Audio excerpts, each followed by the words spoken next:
Hey, beautiful souls, and welcome back to another journey of the heart. I'm here with you today, ready to dive deep into a story that's going to take us from the darkest valleys of heartbreak to the highest peaks of hope and healing. Are you ready for this? Because I need you to buckle up, grab your favorite comfort drink, and prepare your hearts for Aria Blackthorn's story, a tale of rejection that nearly destroyed her, and the second-chance love that saved not just her heart, but her very soul. Some of you know this pain intimately, that moment when the person you thought was your forever looks you in the eyes and tells you that you're not enough, that you'll never be enough. For us humans, it's devastating. But imagine, just for a moment, that you're a werewolf shifter and the person rejecting you isn't just your boyfriend or girlfriend, they're your fated mate. Your other half. The person the moon goddess herself chose for you. Now imagine that rejection doesn't just break your heart, it shatters your very identity, your place in your pack, your connection to everything you've ever known. That's where we find Aria tonight. But here's what I love about the story, and what I know you're going to love too. This isn't just about finding love again. This is about finding yourself. This is about discovering that sometimes what feels like the end is actually just the beginning of something more beautiful than you ever dared to dream. So settle in, my beautiful listeners. Let's begin. Chapter 1. The mate bond snapped like a guitar string pulled too tight. Aria Blackthorn felt at the moment Marcus Steele spoke those three devastating words. I reject you. The pain that followed wasn't just emotional, it was physical, primal, carved into the very marrow of her bones. Every cell in her body screamed in protest as the golden thread that had connected her to Marcus for 23 years of life suddenly went dark. Her wolf, Luna, howled inside her mind, a sound so broken and raw that Aria doubled over, clutching her chest as if she could somehow hold her heart together with her bare hands. Marcus, please. The words came out as barely a whisper, but they might as well have been shouting into a hurricane for all the impact they had. He stood before her in the center of the pack's ceremonial clearing, surrounded by the ancient oak trees that had witnessed countless matings, countless promises of forever. The moonlight streaming down through the canopy cast his features in sharp relief. The strong jaw she'd dreamed of kissing, the dark eyes that used to look at her with such warmth, now cold as winter stone. You heard me, Aria. His voice carried easily across the clearing, and she realized with a fresh wave of horror that the entire steel pack was watching. Dozens of eyes glinted in the darkness. Pack members who had known her since she was a child, who had welcomed her as their future Luna, who were now witnessing her complete and utter humiliation. But why? Her voice cracked on the question, and she hated herself for the weakness, for the way her hands trembled as she reached toward him. Marcus, we're fated mates. The moon goddess chose us. The moon goddess made a mistake. The words hit her like a physical blow. Around the clearing, she heard several pack members gasp, because no wolf, ever questioned the wisdom of the moon goddess. It was the most sacred heresy, and Marcus had just spoken it aloud as if it were simple fact. Luna snarled inside her mind, rage mixing with the devastating grief. He doesn't deserve us, her wolf whispered fiercely. If he can't see our worth, then he's blind. But even Luna's fierce loyalty couldn't stop the bond from withering. Aria could feel it happening in real time, that golden warmth that had lived in her chest since the day she'd first shifted at 16, slowly growing cold and brittle. You're not strong enough to be Luna of this pack, Marcus continued, and now his voice held a cruel edge that she'd never heard before. You're too soft, too emotional, too. He gestured at her dismissively, and the casual cruelty of it nearly brought her to her knees. Weak. Weak. The word echoed in her mind, bouncing off the walls of her consciousness like a ricocheting bullet. She'd heard it before, whispered by some of the pack members who thought she couldn't hear, who questioned whether a woman who cried at sad movies and rescued injured birds could really lead a pack of warriors.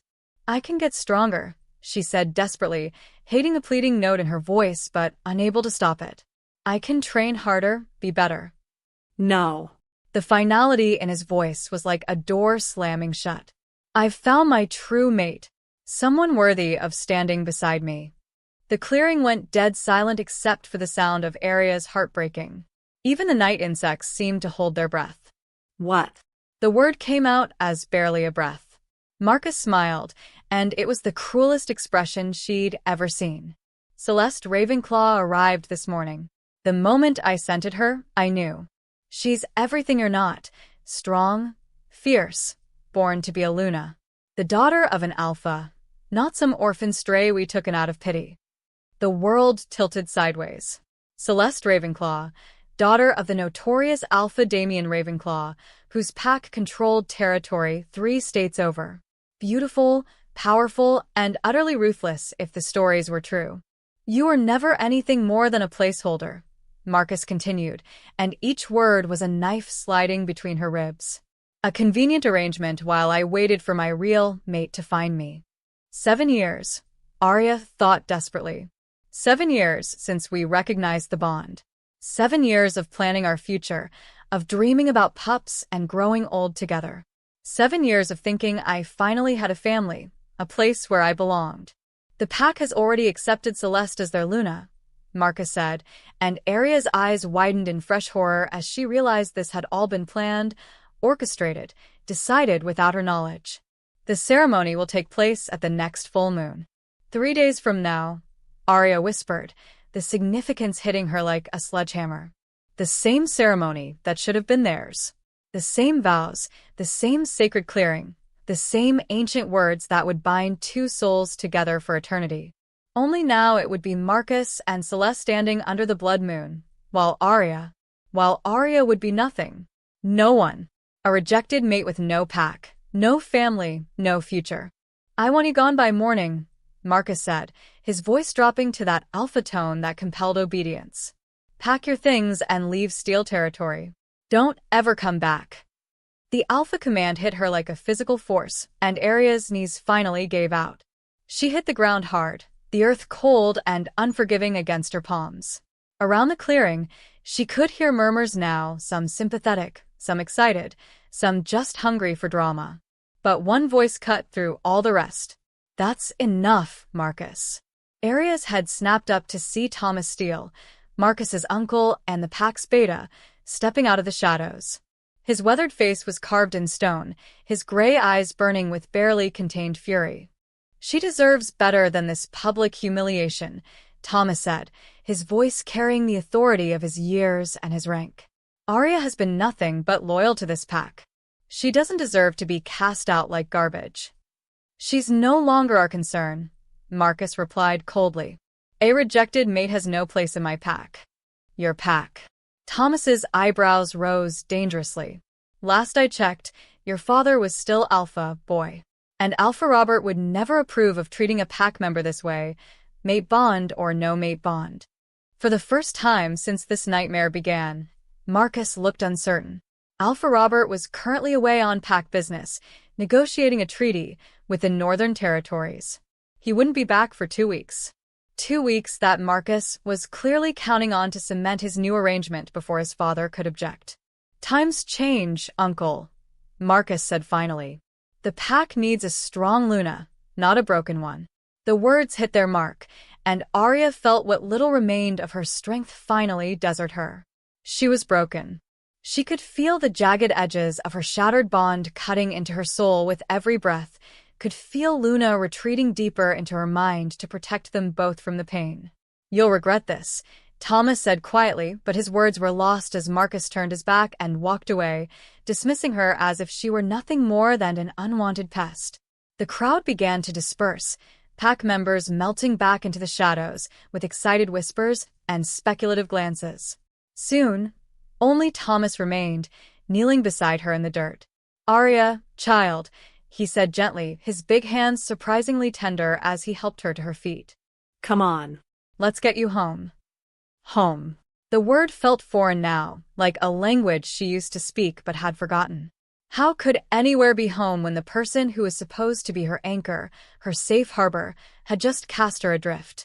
But she let Thomas guide her through the forest paths she'd walked 1,000 times, past the familiar landmarks that would soon be nothing more than memories. Her little cottage at the edge of pack territory, a gift from Alpha Robert when she'd turned 18, sat dark and quiet, looking smaller somehow in the moonlight. Pack light, Thomas said as they stood before her front door.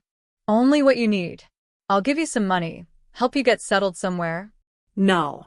The word came out stronger than she felt, and Aria was surprised by the steel in her own voice. I won't take back money. I won't be in debt to them for my exile. Thomas's eyes softened. Pride won't keep you fed, girl. Then I'll figure something else out. She turned to look at him fully for the first time since the clearing and saw the genuine grief in his weathered features. Thomas had been like a father to her since the day Alpha Robert had found her as a 3-year-old orphan on the border of their territory, a tiny, feral child with no memory of her parents or pack. I'm so sorry, Aria, he said quietly. If I could change this. I know. She reached out and squeezed his hand, trying to memorize the warmth of it. You've been good to me, Thomas. Always. They stood in silence for a moment, two broken hearts trying to find words for the impossible. Where will you go? He asked finally. Aria looked up at the blood moon hanging heavy in the sky and felt something shift inside her chest. Not healing, it was far too soon for that, but something harder, stronger, angrier. West, she said, surprising herself with the certainty in her voice. I'll go west, to the free territories. Somewhere I can be my own person instead of someone's reject. Luna stirred in her mind for the first time since the bond had snapped, a flicker of approval threading through their shared consciousness. Yes, her wolf whispered. Let's run, sister. Let's run until we remember who we are. As Thomas disappeared back into the forest, Aria stood alone in front of her cottage and felt the last threads of her old life finally snap.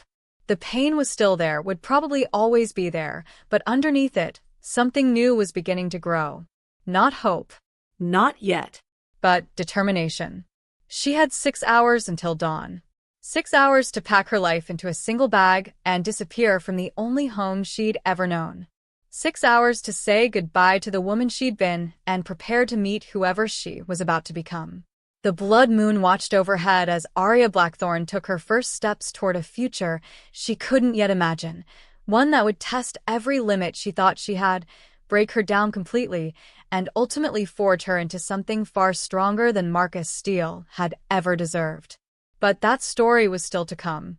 For now, there was only the pain, the darkness, and the long road stretching out ahead of her like a promise she wasn't sure she wanted to keep. Chapter 2. Welcome back, beautiful souls. I hope you're ready, because Aria's about to take her first real steps into the unknown, and let me tell you, the road ahead is going to test every ounce of strength she has left. Dawn came too quickly, and not soon enough. Aria stood at the edge of steel-packed territory with nothing but a worn backpack and the clothes on her back, watching the sun paint the sky in shades of amber and rose. Behind her lay everything she'd ever known, 20 years of memories, friendships, and dreams now turned to ash. Ahead stretched nothing but wilderness and uncertainty. The territorial boundary was marked by a line of ancient standing stones, each one carved with protective runes that hummed with old magic.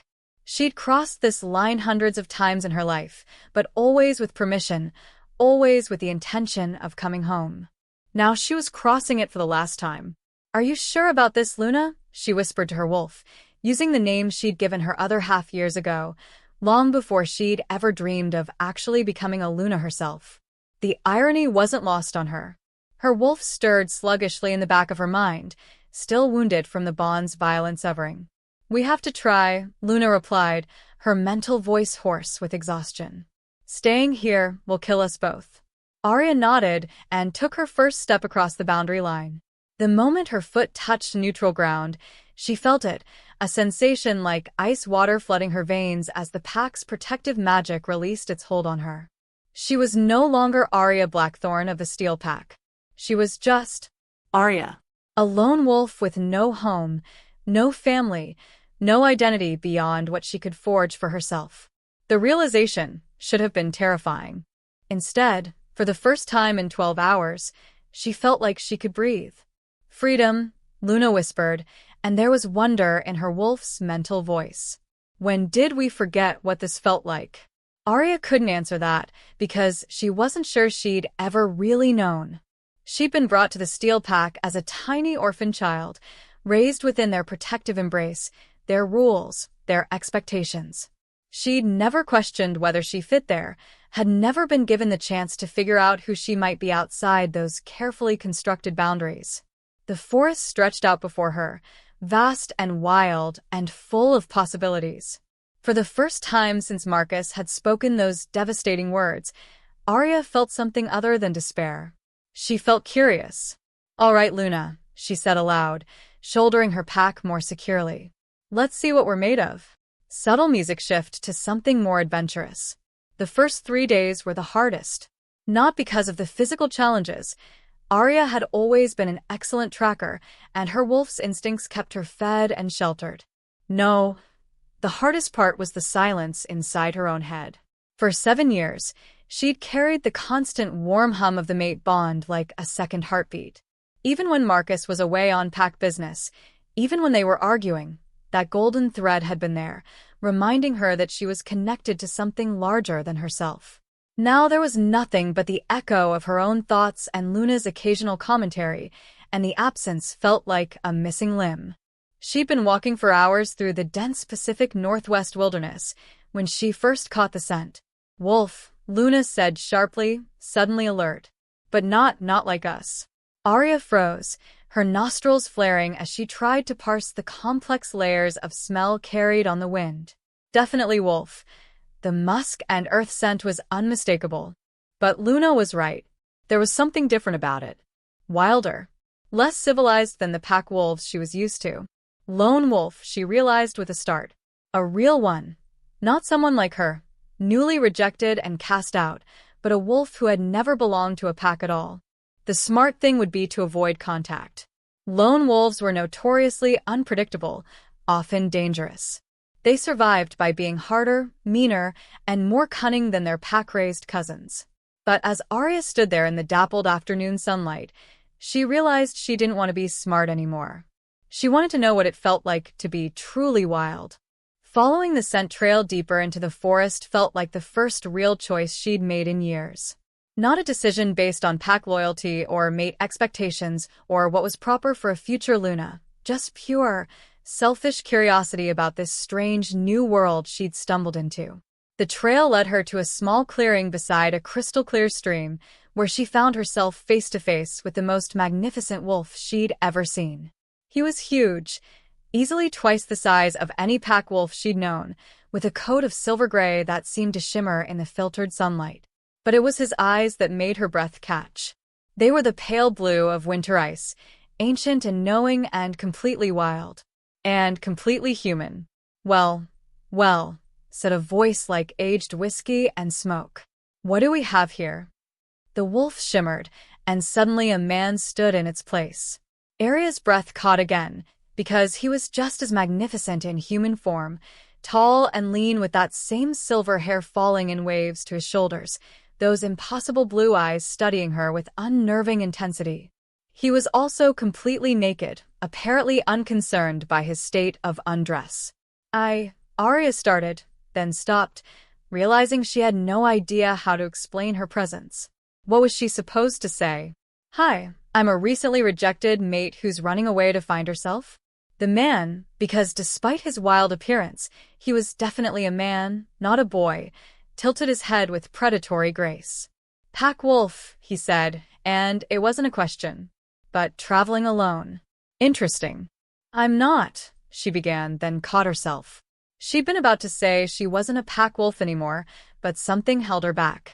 Some instinct that warned her not to reveal her vulnerability to this beautiful, dangerous stranger. "Not what?" he asked, taking a step closer. Now she could see the scars that crisscrossed his chest and arms, old wounds that spoke of a hard life lived on the edge of survival. "Not looking for trouble," she said instead, proud of how steady her voice sounded. The man laughed, and the sound sent shivers down her spine. "Honey, if you're not looking for trouble, you're walking in the wrong direction. These are the free territories. Trouble is pretty much all we've got out here." Free territories. She'd heard whispers about them in the pack. Lawless lands where rogues and outcasts made their own rules, where pack law held no sway and the strong preyed on the weak without consequence. She should be terrified. Instead, She found herself taking a step closer to this wild, dangerous man who looked at her like she was something interesting rather than something broken. "Maybe that's exactly what I'm looking for," she heard herself say. His eyes widened slightly, and then that devastating smile spread across his features. "Oh, I like you already, little wolf. What's your name?" Aria. "Aria," he repeated, and somehow her name sounded different in his voice. Less civilized, more primal. "I'm Kai. And you, little wolf, are about to get a crash course in how to survive without a pack." Music builds with anticipation. Over the next hour, Kai explained the brutal realities of life in the free territories with the casual efficiency of someone giving directions to the grocery store. "First rule," he said as he led her to a natural shelter formed by fallen logs and overhanging rock. "Trust no one completely. Out here, alliances shift like the wind, and today's friend might be tomorrow's enemy." "Second rule," he continued, demonstrating how to mask her scent using certain plants and mud. "Never let anyone know your weaknesses. The moment you show vulnerability, someone will find a way to exploit it."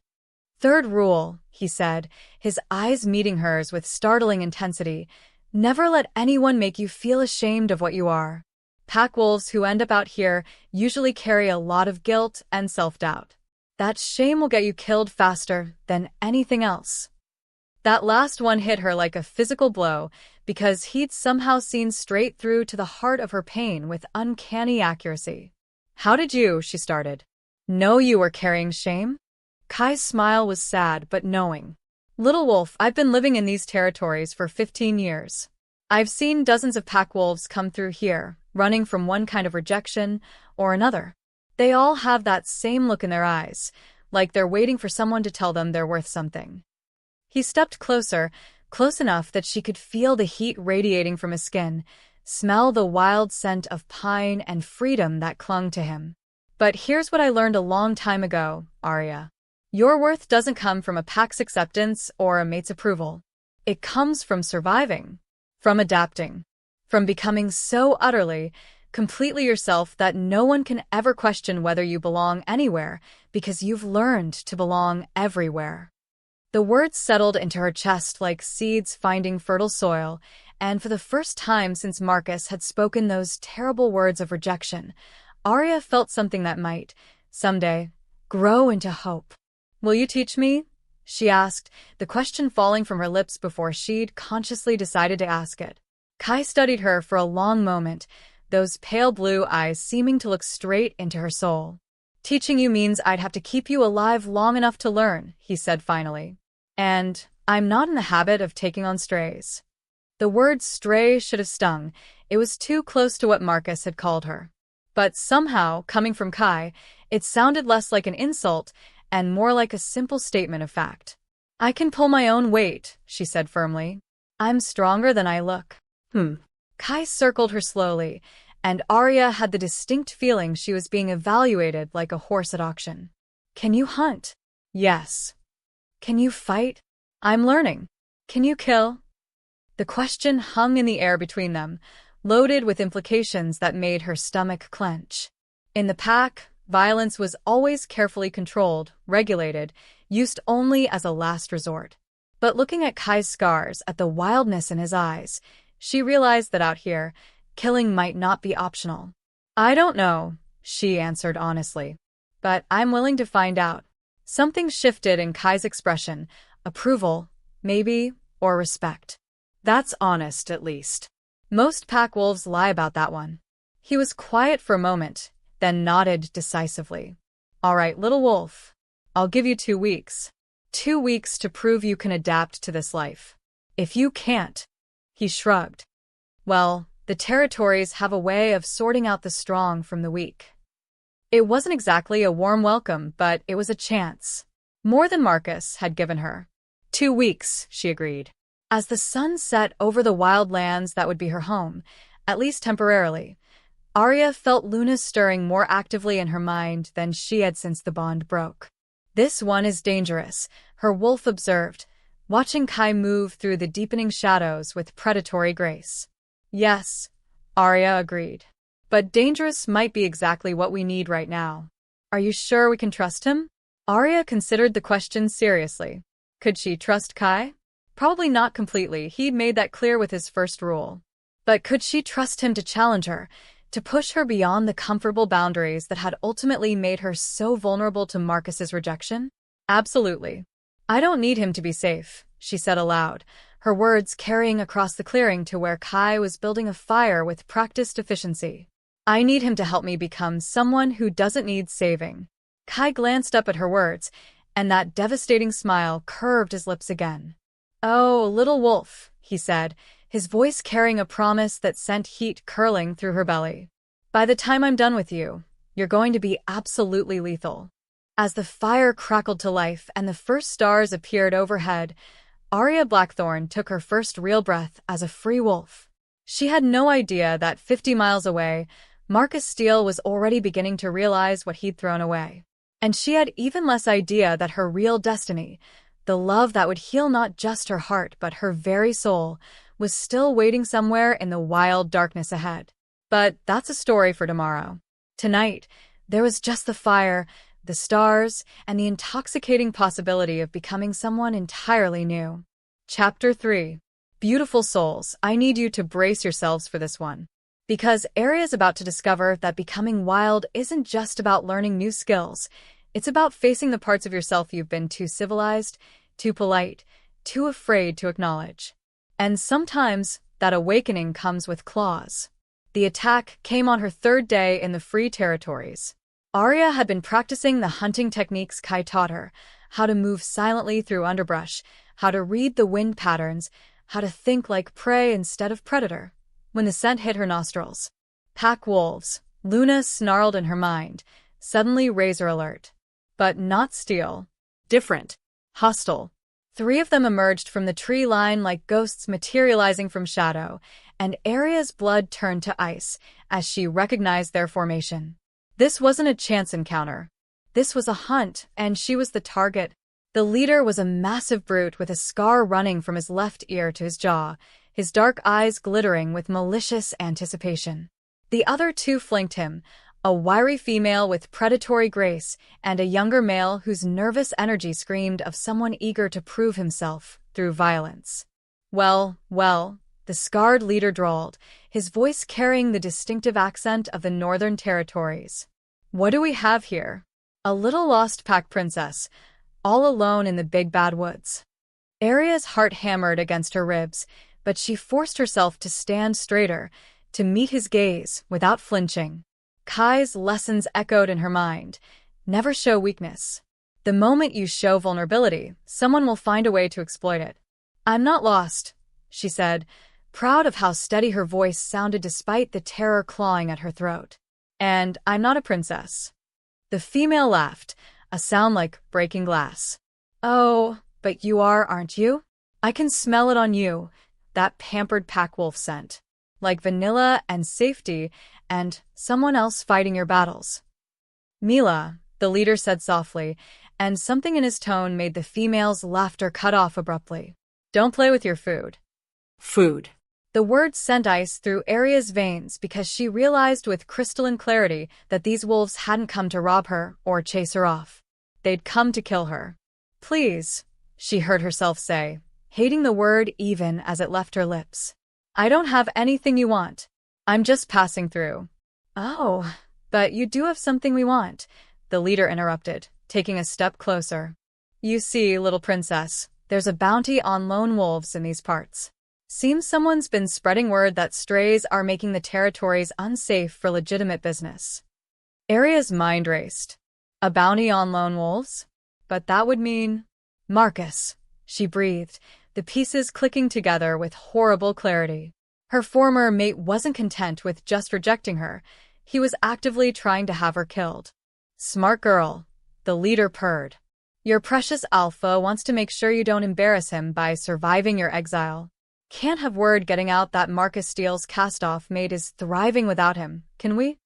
The casual cruelty of it, that Marcus would rather see her dead than risk his reputation, should have broken her.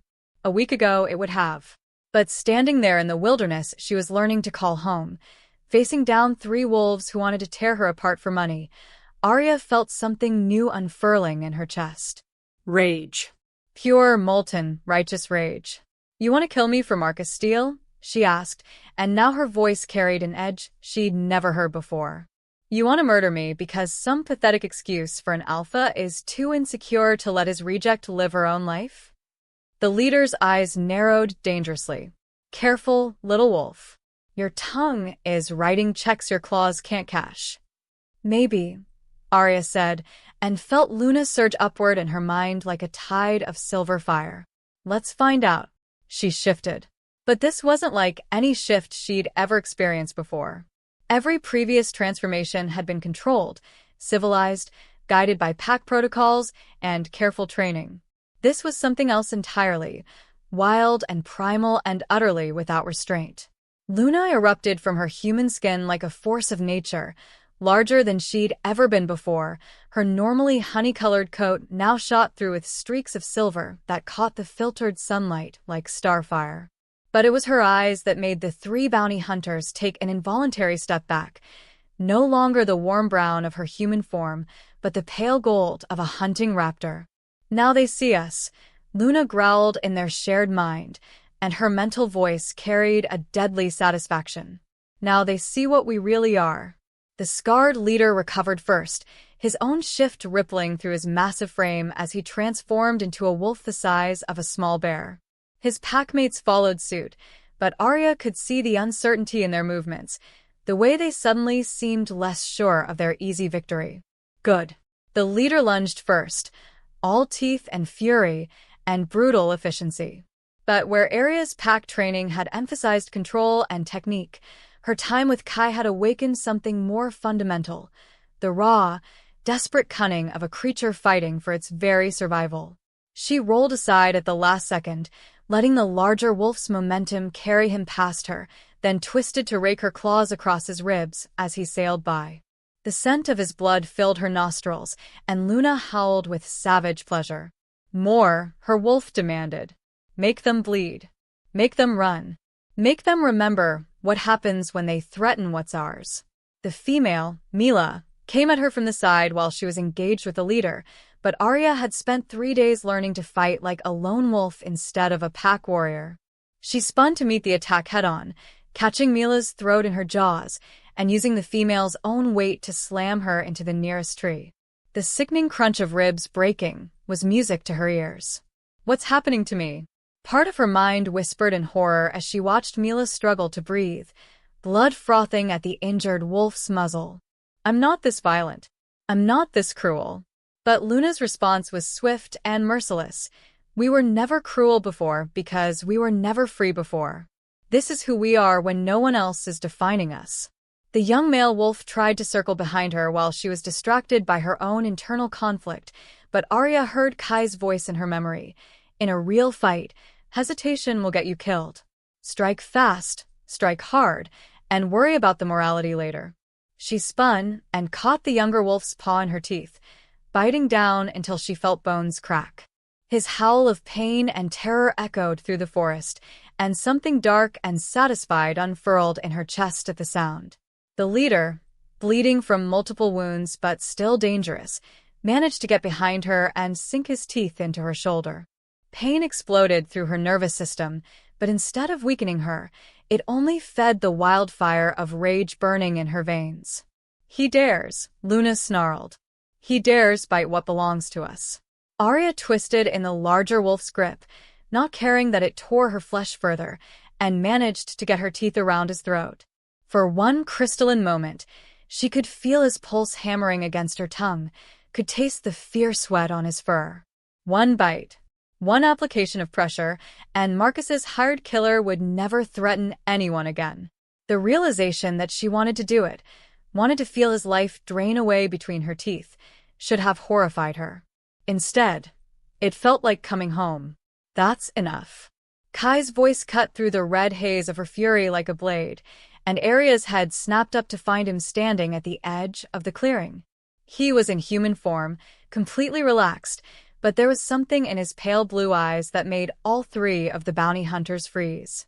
"This is pack business, lone wolf," the scarred leader gasped, his voice distorted by the angle of his head in Aria's grip.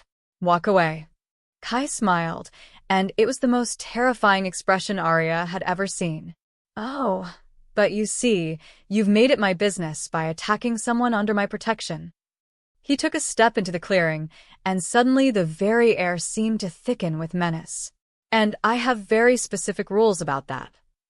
The temperature seemed to drop 10 degrees as power rolled off Kai in waves, not the civilized authority of an alpha, but something older, wilder, more fundamental than any pack hierarchy. "What is he?" Luna whispered in awe, and Aria realized she'd been asking herself the same question for days. "Leave," Kai said quietly. "Now." "Before I decide that letting you live is too generous." The three bounty hunters didn't need to be told twice. The leader carefully extracted himself from Aria's grip, his eyes never leaving Kai's face, while his companions limped toward the tree line. Within seconds, they had vanished back into the forest, leaving only the scent of their fear and blood behind. Aria shifted back to human form, suddenly aware that she was naked and bleeding and shaking with residual adrenaline. But when she looked at Kai, she saw something in his expression that made her chin lift with pride instead of shame. Approval, respect, and something that might have been admiration. "How long were you watching?" she asked. "Long enough to see you find your teeth," he replied, pulling a spare shirt from his pack and tossing it to her. "How do you feel?" It was such a simple question, but the answer was incredibly complex. How did she feel? Terrified, exhilarated, sick with the memory of how much she'd wanted to kill, proud of herself for surviving, confused by the darkness she discovered lurking in her own heart. "Different," she said finally. "Like I just met someone I didn't know lived inside me." "Good." Kai's smile was warm now, genuinely pleased. "That someone has always been there, little wolf. You just needed the right circumstances to let her out." "Is this what you meant by becoming wild?" she asked, pulling his shirt over her head. It smelled like pine and freedom, and something uniquely Kai that made her pulse quicken for entirely different reasons. "This is part of it," he confirmed. "But Aria, I need you to understand something important. What you just experienced, that rage, that bloodlust, that desire to kill, that's not something to be ashamed of. It's something to be controlled." He moved closer, and she could see the old pain in his eyes, the weight of hard lessons learned. "The difference between a survivor and a monster isn't whether you're capable of violence," he continued. "It's whether you can choose when to use it. Today, you chose to defend yourself instead of letting them kill you. That makes you strong, not evil." "But I wanted to kill him," she admitted, the words coming out in a rush. "When I had him by the throat, I wanted to feel him die." "Of course you did." Kai's matter-of-fact tone made her blink in surprise. "He came here to murder you for money. Wanting to kill him back is a completely natural response." "The pack would say." "The pack," Kai interrupted firmly, "taught you to be a victim. They taught you that your gentleness was weakness, that your compassion made you unsuitable to lead. But out here? Out here, your gentleness is a choice you make from a position of strength, and that makes it infinitely more valuable." The words settled into her chest like balm on an open wound, and Aria felt something shift inside her. Not healing, not yet, but the first recognition that healing might be possible. "Those wolves mentioned a bounty," she said, changing the subject before the emotions could overwhelm her. "Marcus is actively hunting me." Kai's expression darkened. "Then he's stupider than I thought. Putting a price on your head won't just attract bounty hunters. It'll attract every rogue and outcast with a grudge against pack authority. He's basically painted a target on his own back." "What do you mean?" "Think about it, little wolf. If word spreads that the Steel Pack is commissioning kills in the free territories, how long before every lone wolf with a grievance decides to return the favor? Marcus just declared war on people who have nothing left to lose." The implications sent a chill down Aria's spine. She'd wanted to escape pack politics, not drag them into her new life. But apparently, Marcus wasn't content to let her disappear quietly. "I should leave," she said. "Find somewhere else to go. I don't want to bring this trouble to." "To who?" Kai's eyebrows rose. "To me?" Little wolf, I've been living with trouble for 15 years. A few bounty hunters aren't going to scare me off. But, no buts. He moved closer, close enough that she had to tilt her head back to meet his eyes. You asked me to teach you how to survive out here. Well, lesson 1 is that you don't run from every fight. Sometimes you stand your ground and make the other bastards wish they'd never heard your name. And how exactly do we do that? Kai's smile was sharp and dangerous and full of promise. Oh, little wolf, we're going to make Marcus Steele regret the day he ever let you go. But first, you need to learn how to really fight. Because what happened today, that was just the beginning. As they walked back toward their temporary camp, Aria found herself replaying the fight in her mind, not with horror, but with a strange sense of satisfaction. For the first time in her life, she'd faced real danger and emerged victorious. Not because someone else had protected her, not because she'd been shielded by pack hierarchy, but because she'd found the strength to save herself. It was terrifying. It was liberating. And it was only the beginning of her transformation from pack princess to something far more dangerous. But as they settled by the fire that evening, sharing the rabbit she'd successfully hunted earlier that day, Aria couldn't shake the feeling that there were still pieces of this puzzle she wasn't seeing. The way those bounty hunters had reacted to Kai. The power that had rolled off him in waves. The 15 years he'd spent surviving in territories that chewed up and spat out lesser wolves. Who are you really, Kai? She wondered, watching him move with that predatory grace through the firelight. And what aren't you telling me? But those questions would have to wait for another day.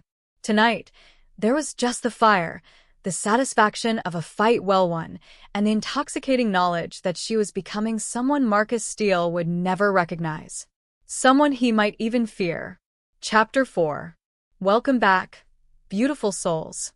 I hope you're ready for this one, because Aria is about to discover that the past has a way of catching up with you, even in the wildest places. And sometimes, the ghosts we're running from aren't the ones we should fear most. Sometimes, they're the ones we should embrace. 1 week into her transformation, Aria learned that the free territories had their own version of civilization. It wasn't much to look at, a ramshackle collection of cabins, tents, and converted shipping containers clustered around a natural hot spring in a hidden valley, but to someone who'd spent 7 days sleeping on the ground and bathing in ice-cold streams, it looked like paradise. Welcome to Haven, Kai said as they crested the ridge overlooking the settlement. The closest thing to home most of us will ever have. Aria studied the scene below them with growing fascination. Despite its rough appearance, there was an obvious sense of community in the way people moved through the settlement. Groups gathered around cook fires, children playing in the safe spaces between buildings, sentries posted at strategic points along the valley's rim. How many people live here? She asked. Depends on the season. Right now, maybe 60 or 70. Could be twice that by winter, when the mountain passes close and everyone comes down to wait out the storms. All lone wolves. Kai's smile was complicated. All outcasts of one kind or another. Some are lone wolves by choice, like me. Others are refugees from pack politics, like you. A few are. He paused, seeming to choose his words carefully. Well, let's just say not everyone here left their old life voluntarily. Before Aria could ask what that meant, a commotion erupted from the settlement below. Shouts, the sound of running feet, and then a figure broke away from the main group and began racing up the hillside toward them. Luna tensed in Aria's mind, recognizing the approaching wolf's scent long before her human eyes could make out the features. Impossible, her wolf whispered. It can't be. But as the runner drew closer, Aria felt her breath catch in her throat. Because racing toward them with desperate urgency was someone she'd thought she'd never see again. Zara, she breathed. Her childhood friend skidded to a halt 10 feet away, chest heaving, dark eyes wide with shock and something that looked like relief. Aria. Oh my goddess, it really is you. When I caught your scent on the wind, I couldn't believe. Zara cut herself off, looking uncertainly between Aria and Kai. What are you doing here? I heard about the rejection, but I thought you'd go to one of the affiliated packs, maybe find sanctuary with. There was no sanctuary, Aria said quietly. Marcus put a bounty on my head. Pack territory isn't safe for me anymore. Zara's face went white with fury. He did what? That's spineless, pathetic excuse for an alpha. Zara. Aria stepped forward, close enough to see the changes in her old friend's face. New scars along her left cheek, a hardness around her eyes that hadn't been there before.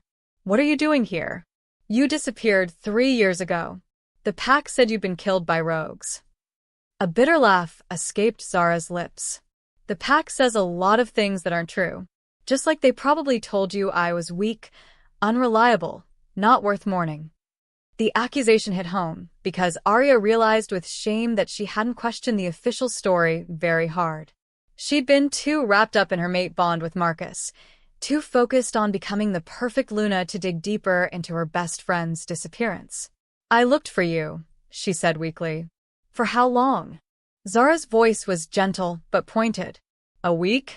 2? Before Marcus convinced you to let it go, to focus on pack business instead of chasing ghosts. The truth of it was like a knife between her ribs. Marcus had convinced her to stop looking, had told her that dwelling on Zara's death would make her unfit to lead. And she'd listened. How many other things did I stop questioning? Because Marcus told me to. She wondered with growing horror. This is touching, Kai interjected, his voice carrying a warning edge, but we need to get down to the settlement before dark. The mountain passes are crawling with bounty hunters, and I'd rather not fight them on open ground. Zara's eyes sharpened as she looked at him properly for the first time. Kai Nightshade. I should have known you'd be the one to find her. Nightshade. Aria looked between them in confusion. You two know each other? Everyone in the territories knows Kai, Zara said, and there was something in her tone that Aria couldn't quite identify. Respect, maybe, but tinged with something else. Fear? He's the one who helped me escape the pack 3 years ago. The world tilted sideways. Escape? Aria's voice came out as barely a whisper. Zara, what are you talking about? You weren't killed by rogues. Her childhood friend's smile was sad and complicated. No, Aria. I ran. And the pack let everyone believe I was dead because the truth would have been too embarrassing for them to admit. Music shifts to deeper, more ominous tones. The story came out in pieces over the next hour, as they made their way down to Haven and found a quiet spot by the hot springs where they could talk without interruption. Zara had always been different, too independent, too questioning, too willing to challenge pack hierarchy when she thought it was wrong. But it wasn't until she'd discovered Alpha Robert's secret dealings with human trafficking operations that she'd become a real threat. He was selling pack protection to criminal organizations, Zara explained, her voice tight with old anger. Letting them use our territory as a staging ground for moving drugs and guns and... She swallowed hard. And people. Humans who disappeared into the supernatural underground and were never seen again. Aria felt sick. Alpha Robert, the man who'd raised her, who'd been like a father to her, was involved in human trafficking? I tried to gather evidence, Zara continued. Thought maybe if I could prove what was happening, the Pack Council would do something about it. But Robert found out what I was investigating. And? Aria asked, though she was beginning to suspect she didn't want to know the answer. And he gave me a choice. Keep quiet and accept a mate bond with his nephew Derek. You remember Derek, right? The one who liked to hurt smaller wolves for fun, or have an accident during a patrol mission. The casual brutality of it made Aria's stomach churn. Derek had been a sadistic bully who'd eventually been exiled for nearly killing a human child during an unauthorized hunt. The idea of sweet, fierce Zara being forced to mate with him. So you ran. Kai got me out, Zara confirmed, glancing at their teacher with something that looked like devotion. Showed up the night before I was supposed to give Robert my answer, and told me there was another option. Why? Aria looked at Kai, who'd been sitting quietly through Zara's story. Why risk yourself for someone you didn't know? Kai's pale blue eyes were unreadable in the firelight.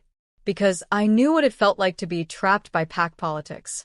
And because sometimes doing the right thing matters more than staying safe. There was a story there. Layers of pain and history that Kai wasn't ready to share. But before Aria could press for details, Zara continued her tale. The pack couldn't admit that their future beta's daughter had discovered alpha corruption and fled rather than be silenced, she said. So they staged my death, scattered some of my blood and clothes around a rogue attack site, held a funeral, and moved on with their lives. Your father let them do that? Aria asked, thinking of Beta Marcus, not her former mate, but Zara's father, a man she'd always respected. Zara's laugh was bitter. My father helped plan it, told me I was a disgrace to the family name and that I deserved whatever Robert decided to do to me.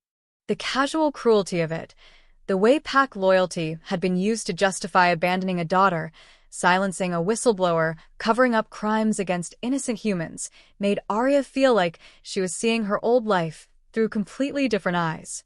How many other lies did I believe? She wondered. How many other times did I choose comfort over truth because it was easier? I'm so sorry, she said finally, the words feeling inadequate but necessary. I should have looked harder. Should have asked more questions. You were 19 and in love, Zara replied gently. And Marcus made sure you stayed distracted with Luna training and mate bond preparations. I don't blame you for not seeing what you weren't meant to see. But Aria blamed herself. Because now, with the clarity that came from having her own illusions shattered, she could see all the signs she'd missed. Zara's increasing withdrawal in the months before her disappearance. The questions her friend had started asking about pack business. The way Alpha Robert had suddenly become very interested in keeping Aria busy with other activities. They'd all conspired to keep her ignorant, and she'd let them. The trafficking ring, she said suddenly. Is it still operating? Zara's expression went grim. Bigger than ever. Without me there to investigate, Robert got bolder. Word in the territories is that he's expanded operations, brought in partners from other packs. Which means Marcus knows, Aria said with dawning horror. As Robert's son and heir, he'd have to know. The implications hit her like a physical blow. Her mate, her fated mate, chosen by the moon goddess herself, wasn't just a man who'd rejected her for someone more suitable. He was complicit in crimes against innocent humans. Had probably been complicit for years while she'd shared his bed, planned their future, dreamed of the children they'd have together. How could the moon goddess mate me with someone like that? She thought desperately. How could the bonds be so wrong? Maybe, Kai said quietly, and she realized she'd spoken the last question aloud. The bonds weren't wrong. Maybe you were meant to discover the truth about what your pack was doing. Maybe you were meant to be in a position to do something about it. Me? Aria laughed shakily. I'm a rejected mate with a price on my head. What could I possibly do? You're also the only person who knows both pack security and the location of Robert's private files, Zara pointed out. You lived in the Alpha House for 3 years while you were training to be Luna. You know where the bodies are buried, literally and figuratively. The suggestion hung in the air between them, loaded with implications that made Aria's heart race. You want me to go back, she said slowly, to steal evidence and expose the trafficking operation. I want you to finish what I started, Zara corrected. Those people, those innocent humans being sold like cattle, they deserve justice. And your pack deserves to face consequences for what they've done. It's suicide, Aria said flatly. Marcus has bounty hunters looking for me. The moment I set foot in pack territory, the moment you set foot in pack territory as a lone wolf, Kai interrupted. But what if you weren't alone? What if you had backup? Support? Aria looked between her childhood friend and her enigmatic teacher, seeing the same determination in both their eyes. You're serious about this? Dead serious, Zara confirmed. Aria, we're talking about hundreds of lives. Men, women, children who've been stolen from their families and sold to supernatural predators who see humans as nothing more than prey or toys. The scope of it was overwhelming. All those years, while she'd been learning to be a proper Luna, while she'd been planning her perfect future with Marcus, innocent people had been suffering, had been dying, and she'd been too blind, too trusting, too comfortable to see it. But now you do see it, Luna whispered in her mind. Now you have a choice. You can run from the truth like you ran from the pack, or you can face it, fight it, end it. What exactly are you proposing? She asked. Zara and Kai exchanged a look that spoke of previous conversations, careful planning. There's a gathering, Kai said finally. Once a month, representatives from all the cooperating packs meet at a neutral site to coordinate operations and distribute profits. It's happening in 5 days at an old mining camp in the Cascade foothills. How do you know this? Because Kai's smile was sharp and dangerous. I've been tracking this operation for 2 years, waiting for the right opportunity to bring it down. And you, little wolf, might just be that opportunity. The pieces were starting to come together, forming a picture that was both terrifying and exhilarating. This wasn't just about her anymore. It wasn't even just about her rejection and exile. This was about something bigger, something that could change the balance of power in the entire region. If we do this, she said slowly, and if we succeed, what happens then? Where do we go? What do we do? Then, Zara said with fierce satisfaction, we watch the corrupt bastards burn. And we build something better from the ashes. As the fire crackled between them and the night sounds of Haven settled around them like a lullaby, Aria felt something shift in her chest. Not healing, not yet, but purpose. Direction. The first glimmer of a future that might be worth fighting for. She'd come to the free territories to escape her past. Instead, she was about to confront it head-on. And maybe, just maybe, she was finally going to become the person she was always meant to be. Chapter 5. Beautiful souls, I need you to prepare yourselves for this chapter. Because sometimes the most dangerous truths aren't the ones we discover about our enemies. They're the ones we discover about the people we thought we could trust. And sometimes, the person you thought was your teacher has been your salvation all along. The truth about Kai Nightshade came out at 3 a.m. when Aria couldn't sleep and found him sitting alone by the dying embers of the communal fire. She'd been tossing and turning in the small cabin Zara had offered her, her mind churning with plans and possibilities and the growing certainty that she was about to walk into something far more dangerous than she understood. Every time she closed her eyes, she saw Marcus's face, heard his voice speaking those words of rejection that had started this entire journey. But now, those memories were overlaid with new knowledge. Marcus wasn't just the mate who'd found her unworthy. He was complicit in crimes that made her stomach turn. And tomorrow, she was going to have to face him again, armed with nothing but determination and the hope that Kai's mysterious plan would actually work. Can't sleep either? She asked softly as she settled beside him on the rough wooden bench. Kai glanced at her, and in the dim firelight, she caught a glimpse of something raw and unguarded in his pale blue eyes. Sleep is overrated. Nightmares are worse than staying awake. What do you dream about? The question slipped out before she could stop it, too intimate for the careful boundaries they'd maintained during their weeks together. For a moment, she thought he wouldn't answer. Then he sighed, a sound like wind through dead leaves. I dream about the people I couldn't save, he said quietly. The ones who died because I was too late, too weak, too goddamn stupid to see what was right in front of me. There was so much pain in his voice that Aria felt her heart clench in sympathy. She'd seen hints of it before. The way his eyes went distant sometimes, the careful way he spoke about his past. But this was the first time he'd let her see the depth of his guilt. Who were they? She asked gently. Kai was quiet for so long that she began to think he wouldn't answer. When he finally spoke, his voice was barely above a whisper. My pack. My family. Everyone I was supposed to protect. The words hit her like a physical blow. Kai. I wasn't always a lone wolf, Aria. He stared into the dying flames, and she could see memories playing across his features. Old pain, older regret. 20 years ago, I was alpha of the Nightshade Pack. We controlled territory up in the Olympic Peninsula, small but strong. Good people. My parents had built something beautiful there, and when they died, I thought I could maintain it. Alpha. The word explained so much. The power she'd sensed in him, the way other wolves instinctively deferred to his authority, the knowledge and skills he'd used to keep her alive. What happened? She asked, though she wasn't sure she wanted to know. I was young, arrogant, 25 years old, and convinced I knew everything there was to know about leadership. Kai's laugh was bitter, self-recriminating. When the trafficking offers started coming in, promises of easy money, protection from rival packs, prosperity for everyone. I thought I was smart enough to play both sides. Aria's blood turned to ice. You worked with them? For 6 months. The admission seemed to cost him everything. I told myself it was just business. Just moving some cargo through our territory, asking no questions, taking the money. I convinced myself that what I didn't know couldn't hurt anyone. But it did. One of the shipments got delayed during a storm. Had to stay on our territory for 3 days while they waited for the roads to clear. Kai's hands clenched into fists. That's when I heard the crying.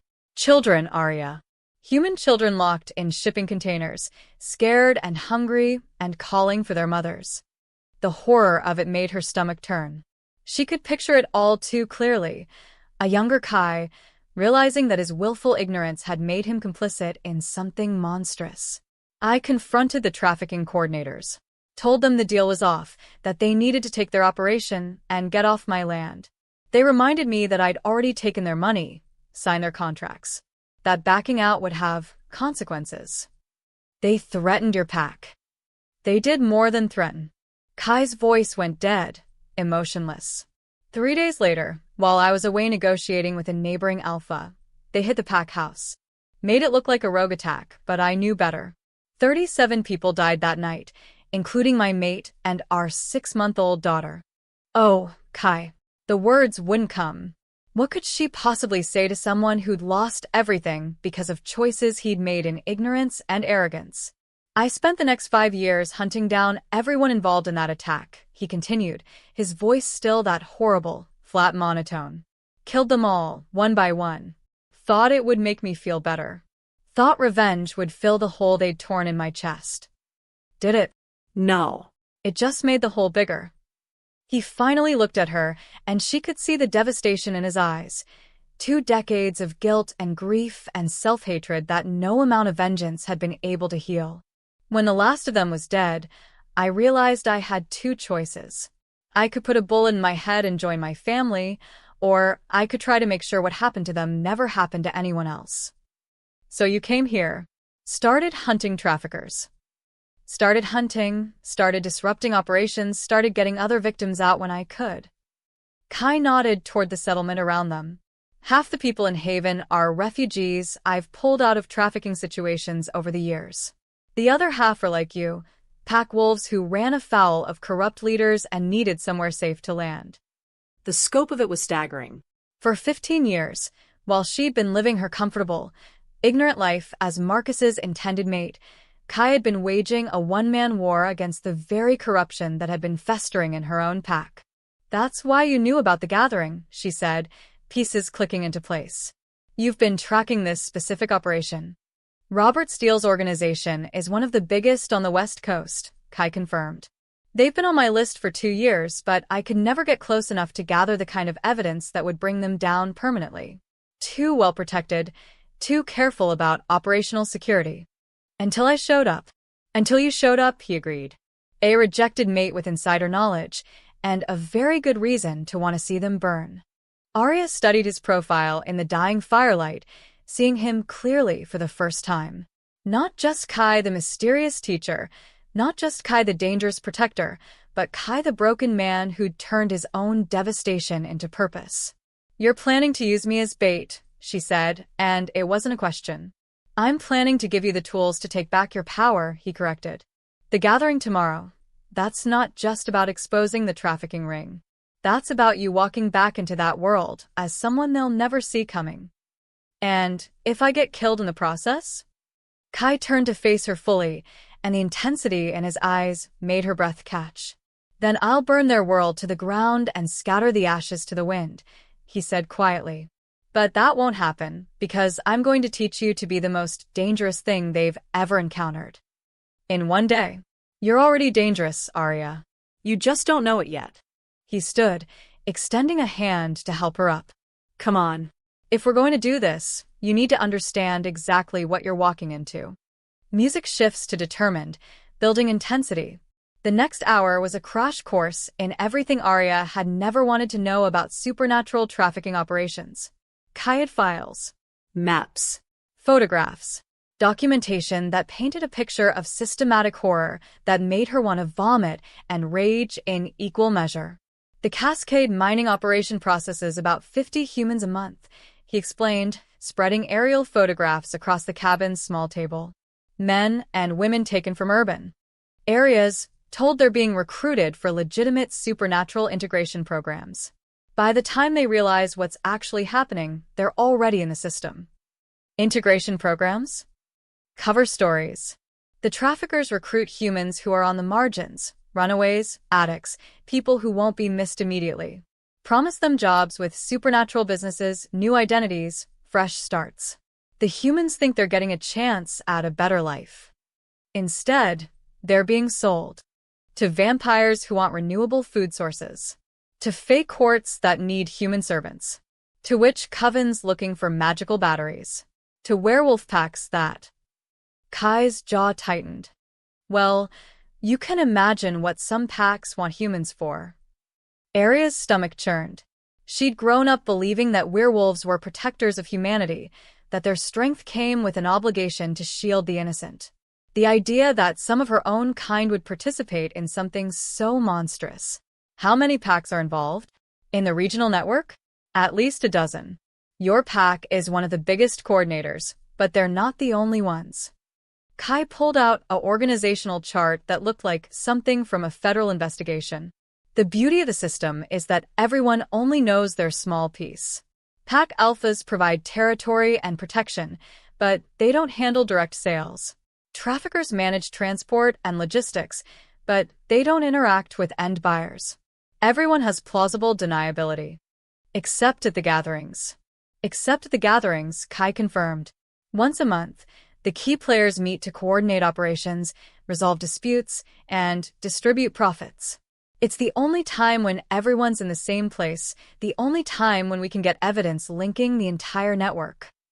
Aria studied the photographs of the mining camp, abandoned buildings, strategic sightlines, multiple escape routes. It looked like a fortress. How many people will be there? Based on previous gatherings? Maybe 30.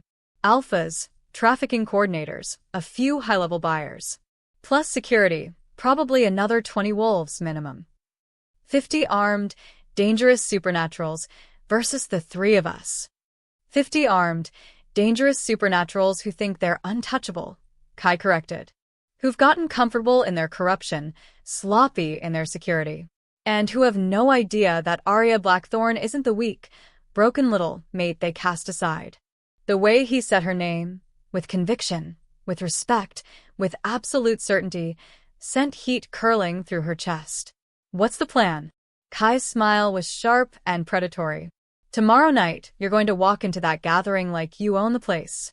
You're going to let them think you've come crawling back, desperate and defeated.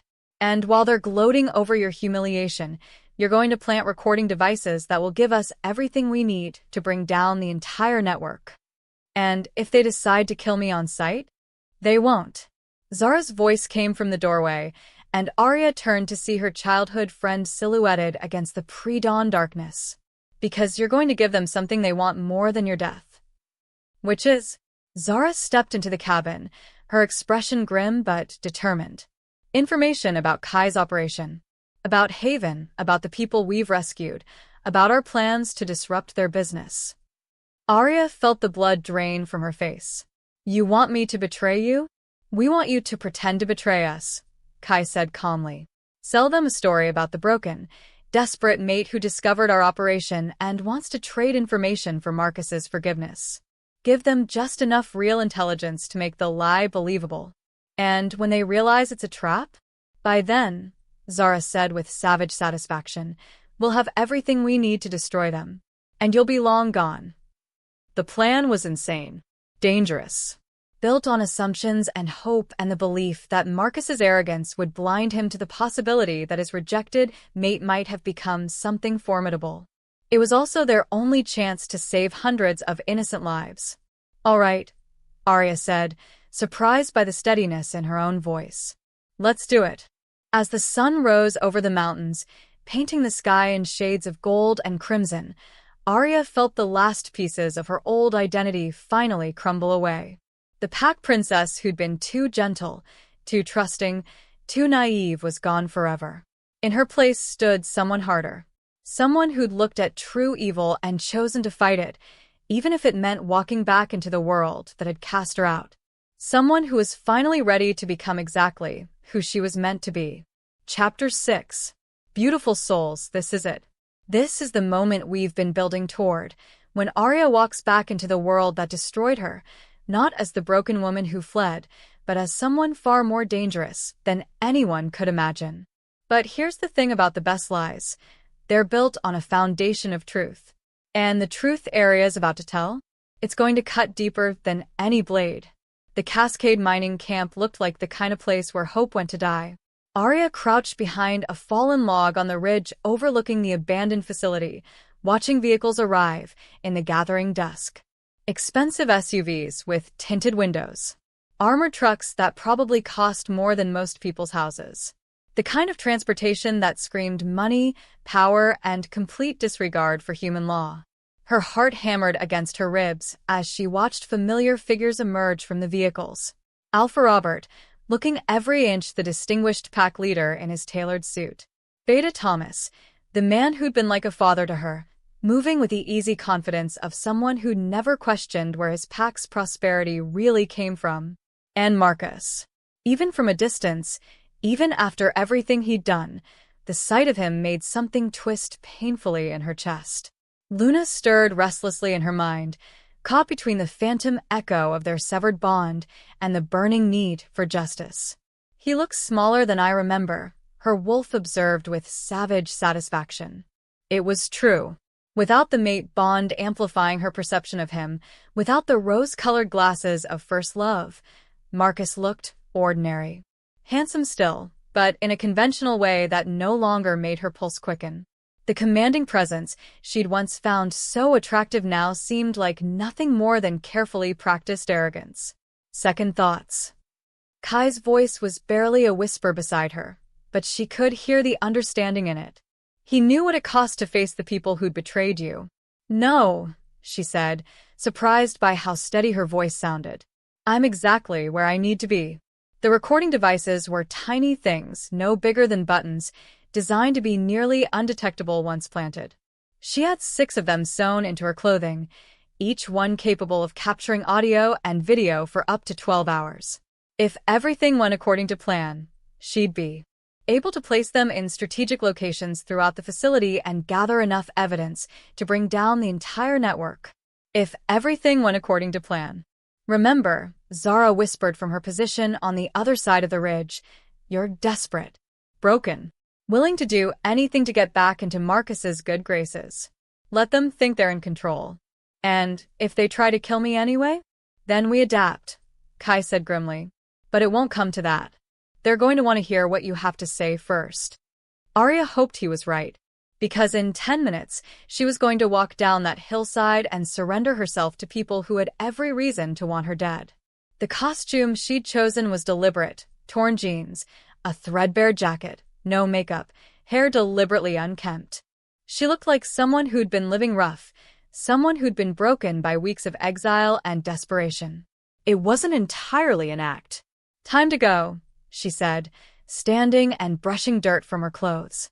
Kai caught her hand as she turned to leave, his fingers warm and steady against her palm. Hey, he said quietly, his pale blue eyes intense in the dying light. You're not the same woman who got rejected 3 weeks ago. You're stronger than they know, deadlier than they can imagine. Don't let them make you forget that. The words settled into her chest like armor, and Aria felt some of her nervousness transform into something harder, more focused. Thank you, she said. For everything. Thank me when this is over, and we're all still breathing. Music builds to crescendo as Aria begins her descent. The camp's security spotted her before she was halfway down the hillside, but that was intentional. She wanted them to see her coming, wanted them to have time to alert the others. The element of surprise would have been useless here. Her value lay in being exactly who they expected her to be. 2 guards intercepted her at the camp's perimeter, automatic weapons trained on her chest. She recognized neither of them, which probably meant they were hired muscle rather than pack members. Far enough, one of them barked. State your business. I'm here to see Marcus Steele, she said, injecting just the right note of desperate hope into her voice. Please. I have information he needs to hear. The guards exchanged glances. One of them spoke into a radio, too quietly for her to hear the words. A moment later, his eyebrows rose in surprise. Boss says to bring her in, he told his partner. But keep her secured. They zip-tied her hands behind her back, standard precaution, and one she'd expected. The plastic cut into her wrists, but she ignored the discomfort as they marched her through the camp toward the main building. The mining facility had been converted into a surprisingly sophisticated operation center. Multiple buildings connected by covered walkways, generator-powered lighting, even what looked like a temporary command center with computer equipment and satellite uplinks. This wasn't some small-time criminal operation. This was a business, organized and efficient, and utterly ruthless. They brought her to what had once been the mine's administrative building, now serving as a conference room. And there, seated around a large table like they were conducting legitimate business instead of planning human misery, were the people who'd shaped her entire world. Alpha Robert looked up as she entered, his expression unreadable. Aria. You look, well. It was a lie, and they both knew it. She looked like hell, which was exactly what she'd intended. Alpha, she said, trying to inject the proper respect into her voice while letting exhaustion show through. Thank you for agreeing to see me. The question, said a voice that made her stomach clench, is why we shouldn't kill you where you stand. Marcus stepped into view from where he'd been standing behind her, and up close, she could see the changes in him. New lines around his eyes, a tightness to his mouth that hadn't been there before. He looked like a man under pressure. Good. Because I have something you want, she said, meeting his gaze steadily. Information about the people who've been disrupting your operations. The reaction was immediate and electric. Conversation stopped. Every eye in the room focused on her with laser intensity. What people? Robert asked, his voice deceptively calm. The ones who've been pulling your victims out of the pipeline, Aria said. The ones who've been feeding information to federal investigators. The ones who know exactly how your operation works and where you're vulnerable. And you know about these people how, exactly? Marcus's tone was skeptical, but she could see the interest in his eyes. Because I've been living with them for 3 weeks, she said simply. Ever since you put a bounty on my head, and I had to run to the free territories to survive. Background music intensifies with dangerous undertones. She told them everything.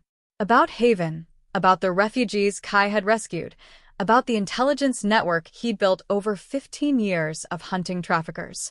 She gave them names, locations, operational details, enough truth to make the lies believable, enough accuracy to convince them she was exactly what she appeared to be.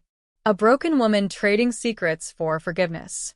This Kai Nightshade, said a voice she didn't recognize, a thin man with dead eyes who radiated predatory menace. You're certain he's the one who's been causing our problems? He's obsessed with you, Aria said, letting bitterness creep into her voice. With bringing down what he calls the Pack Corruption Network. He has files on everyone in this room, photos of your gatherings, documentation of your operations going back years. It was all true. What she didn't mention was that she'd helped him update those files with fresh intelligence from her own memories. And in exchange for this information, Marcus said slowly, You want what exactly? Here it was. The moment of truth.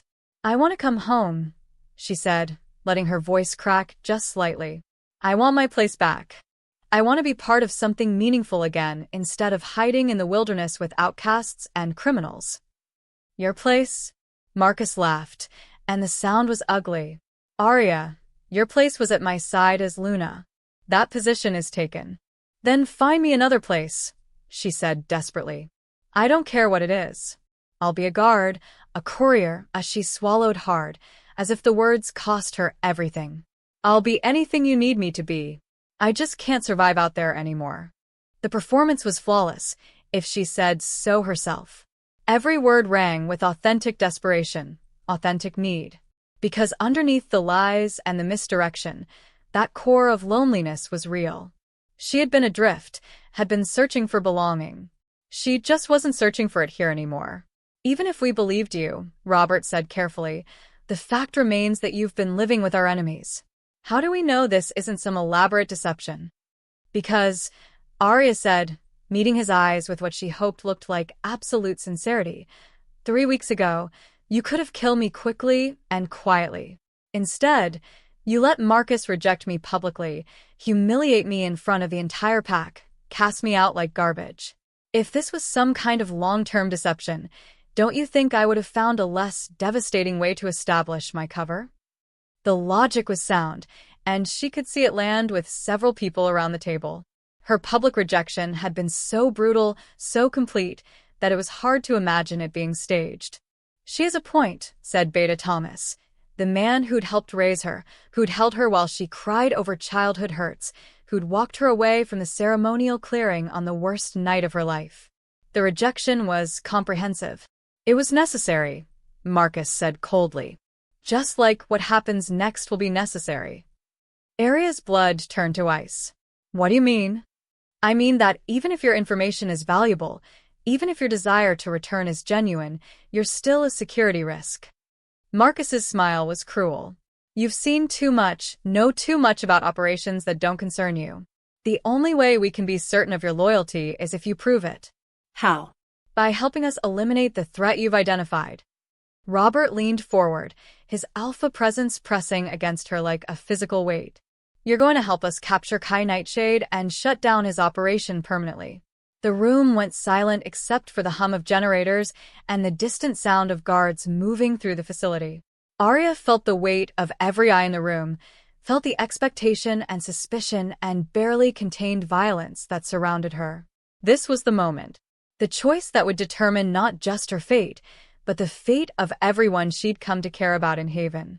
She thought of Zara, who'd risked everything to expose the truth about pack corruption. She thought of the dozens of refugees who'd found safety in Haven after escaping situations just like this one. She thought of Kai, carrying 20 years of guilt and determination, fighting a war against people who saw human lives as nothing more than commodities. She thought of the innocent people locked in shipping containers, calling for mothers who would never find them. What exactly are you asking me to do? She said finally. Marcus's smile was sharp as a blade. You're going to go back to your new friends and tell them that the pack has forgiven you, that we want to negotiate a truce. And when they come to meet with us in good faith, we're going to be waiting. You want me to lure them into a trap. I want you to choose a side, Marcus corrected. The side of your pack, your people, your blood, or the side of strangers and outcasts who will cast you aside the moment you're no longer useful to them. The irony was so thick she could taste it. Marcus, who'd cast her aside the moment she was no longer useful to him, lecturing her about loyalty and belonging. But she schooled her expression into uncertainty, into the desperate hope of someone being offered a chance at redemption. If I do this, she said slowly, if I help you eliminate this threat, will that be enough? Will you let me come home? That depends, Robert said, on how convincing you can be. Aria nodded, as if coming to a difficult decision. All right. I'll do it. The relief that flashed across several faces would have been comical if the situation weren't so deadly serious. They really did think she was exactly what she appeared to be, a broken woman desperate enough to betray anyone for a chance at belonging. They had no idea they'd just invited the wolf into the henhouse. As the meeting broke up and plans were made for her return to Haven, Aria felt the recording devices against her skin like tiny instruments of justice. Every word spoken in this room, every casual reference to human lives bought and sold, every detail of their operation, all of it captured, documented, ready to be used against them. But as a guard stepped forward to escort her to temporary quarters for the night, she realized the hardest part was still ahead of her. Because tomorrow, she was going to have to look Kai and Zara in the eye and pretend to betray them. And somehow, she was going to have to do it convincingly enough to fool people who'd learned to see through her soul. Chapter 7. The emergency pack meeting was called at dawn, but the sky looked more like twilight. Dark clouds had been gathering for 3 days, and the air crackled with an energy that had nothing to do with the approaching storm. Aria stood beside Kai in the main hall of the Crimson Ridge pack house, her heart hammering as wolves filed in with grim expressions. The Silvercrest scouts were found dead at the northern border, Elder Thorn announced without preamble, his weathered hands gripping his walking stick. Throats torn out, but not by wolves. A collective shiver ran through the assembled pack. Aria felt Kai tense beside her, his protective instincts flaring. Over the past few weeks, they'd grown closer than she'd ever thought possible, but this threat made everything else seem trivial. "Rogues?" asked Beta Collins, though his tone suggested he already knew the answer. "Worse," Thorn replied. "The Shadowborn have returned." The hall erupted in frightened murmurs. Aria's blood ran cold. Even in the Silvercrest pack, stories of the Shadowborn were told in whispers, ancient werewolves who had been corrupted by dark magic, becoming something neither fully wolf nor fully human. They were supposed to be extinct, wiped out in the Great Purge 2 centuries ago. "That's impossible," protested a younger wolf. "They're just legends." "Tell that to Marcus Steele." Elder Thorn cut him off. "His pack is down to half its numbers. The Shadowborn struck 3 nights ago, during the new moon when our wolves were at their weakest. They're moving south, and we're directly in their path." Aria's chest tightened. Despite everything Marcus had done to her, the thought of him and her former packmates in danger made her wolf pace anxiously. Kai stepped forward, his alpha presence filling the room. "What do they want?" Elder Thorn's ancient eyes found Aria across the crowd, and she felt her world tilt. "They're looking for something. Someone with ancient bloodline magic. Someone who can unlock the old barriers between our realm and theirs." "Bloodline magic died out generations ago," Beta Collins argued. "Did it?" Thorn's gaze never left Aria. "Or did we simply stop looking for it in the right places?" The weight of every pair of eyes in the room settled on her shoulders. Aria felt like she couldn't breathe. "I don't understand. You're anything but just an Omega, child," Thorn said gently. "Haven't you wondered why your rejection caused physical pain to not just you, but to Marcus as well? Haven't you questioned why your healing abilities are stronger than any wolf in living memory? Why you can sense emotions from miles away?" Kai moved protectively closer to her, his shoulder brushing hers. The contact sent that familiar electric shock through her system, but now it felt different, deeper, more profound. "What are you saying, Elder?" "I'm saying that Aria Blackthorn carries the blood of the first Luna, the original female werewolf who helped create the barriers that keep the Shadowborn in their prison realm. And those barriers are weakening." The hall fell completely silent except for the sound of Aria's ragged breathing. "No," she whispered. "No, that's not possible. I would have known. Someone would have told me." "Your grandmother knew," Thorn said softly. "She made me promise to keep the secret until it was absolutely necessary. She hoped the bloodline would skip your generation, that you could live a normal life. But the signs were always there, weren't they? The way animals are drawn to you. The way you can heal with just a touch. The way your emotions affect the very air around you." Aria thought back to all the times she'd been told she was different, all the moments when she'd felt like she didn't quite fit in with the other Omegas. The way Marcus had sometimes looked at her with a mixture of awe and fear. "Oh God," she breathed. "He knew. Marcus knew, didn't he? That's why he rejected me." Elder Thorn nodded gravely. "He was afraid of what your power might mean for his pack. Afraid that marrying you would paint a target on everyone he cared about. He thought by pushing you away, by making you seem weak and worthless, he could protect you." The revelation hit her like a physical blow. All this time, she'd believed Marcus had rejected her because she wasn't enough. But the truth was so much more complicated, so much more painful. He'd rejected her because she was too much. "That bastard," Kai growled, his eyes flashing gold. "He should have protected her, not abandoned her." "Perhaps," Thorn acknowledged, "but his fear may have saved her life. The Shadowborn have been watching the Silvercrest pack for months, waiting for the right moment to strike. If Aria had been there as Luna..." He didn't need to finish. They all understood. She would have been the primary target. "So what now?" Kai demanded. "How do we fight them?"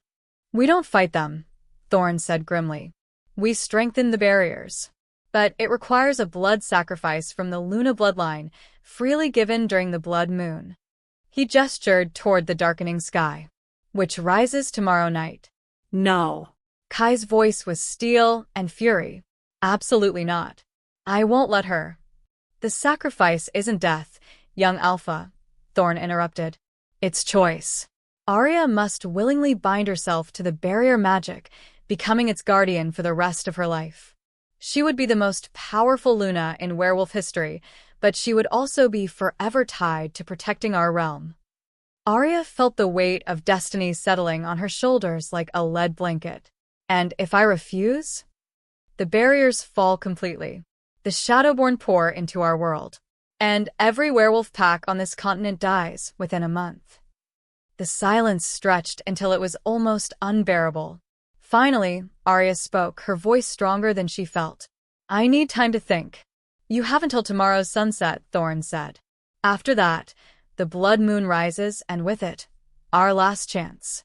As the meeting dispersed, wolves filing out in worried clusters, Kai took her hand and led her outside onto the pack house balcony. The storm clouds were definitely closer now, and the air smelled of rain and ozone. Hey, he said softly, turning her to face him. Look at me. She met his emerald eyes, seeing her own fear reflected there, but also something else, something that made her breath catch. Whatever you decide, he continued, his hands framing her face, I'm with you.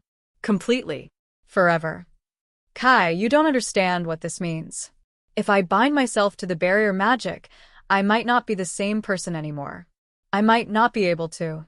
He silenced her with a kiss that was gentle and fierce all at once. When they broke apart, his forehead rested against hers. Aria Blackthorn, he whispered, you are the strongest, most incredible woman I've ever met. You survived rejection. You rebuilt yourself from nothing. You found a way to love again when everything in you said it was impossible. Magic or no magic, ancient bloodline or not, you're already more powerful than you know.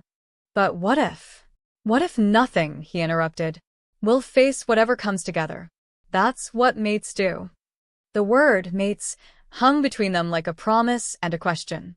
They hadn't spoken about the growing bond between them, the way her wolf sang whenever he was near, the way his scent had become home to her. Is that what we are? She asked softly. Instead of answering with words, Kai pulled her closer, and she felt it, that familiar electric shock, but amplified 100-fold. The mate bond, new and fragile but undeniably real, hummed between them like a live wire. Oh, she gasped, tears springing to her eyes. Oh, Kai, I can feel. I know, he murmured against her hair. I've felt it for weeks. I was just waiting for you to be ready. A crack of thunder echoed overhead, and the first raindrops began to fall. But Aria barely noticed. For the first time in months, she felt complete. Not because Kai had fixed her broken pieces, but because he'd helped her understand that she'd never been broken at all. The blood moon, she said eventually. We'll figure it out, he promised. Together. But even as they held each other against the storm, both of them knew that some choices couldn't be made together. Some battles had to be fought alone. And tomorrow night, under the crimson glow of the blood moon, Aria would have to decide not just her own fate, but the fate of every werewolf in North America. The question was, would she choose duty over love, or find a way to have both? Chapter 8. Aria couldn't sleep. She'd been lying in bed for hours, staring at the ceiling while rain hammered against her window. Every time she closed her eyes, she saw flashes of what Elder Thorn had described, shadowborn creatures with eyes like burning coals, ancient magic crackling through the air, barriers between worlds crumbling like paper. And Marcus. God, Marcus. All this time, she'd carried the pain of his rejection like a scar across her heart. But knowing the truth somehow made it worse. He'd chosen fear over love, duty over trust. He'd decided her fate. Without giving her a choice, just like he was trying to protect her from choices she had every right to make. A soft knock at her door interrupted her spiraling thoughts. Aria? It's me. Kai's voice sent warmth flooding through her chest, the mate bond humming with contentment at his nearness. She padded to the door and opened it, finding him in pajama pants and a t-shirt that showed off the intricate tattoo covering his left shoulder, the Crimson Ridge pack symbol intertwined with Celtic knots. "Can't sleep either?" she asked softly. "Not when I can feel your anxiety through the bond," he admitted, stepping into her room. "Want to talk about it?" She closed the door behind him and leaned against it, studying his face in the dim moonlight filtering through her curtains. Even after everything they'd shared, having him in her bedroom felt intimate in a way that made her pulse quicken.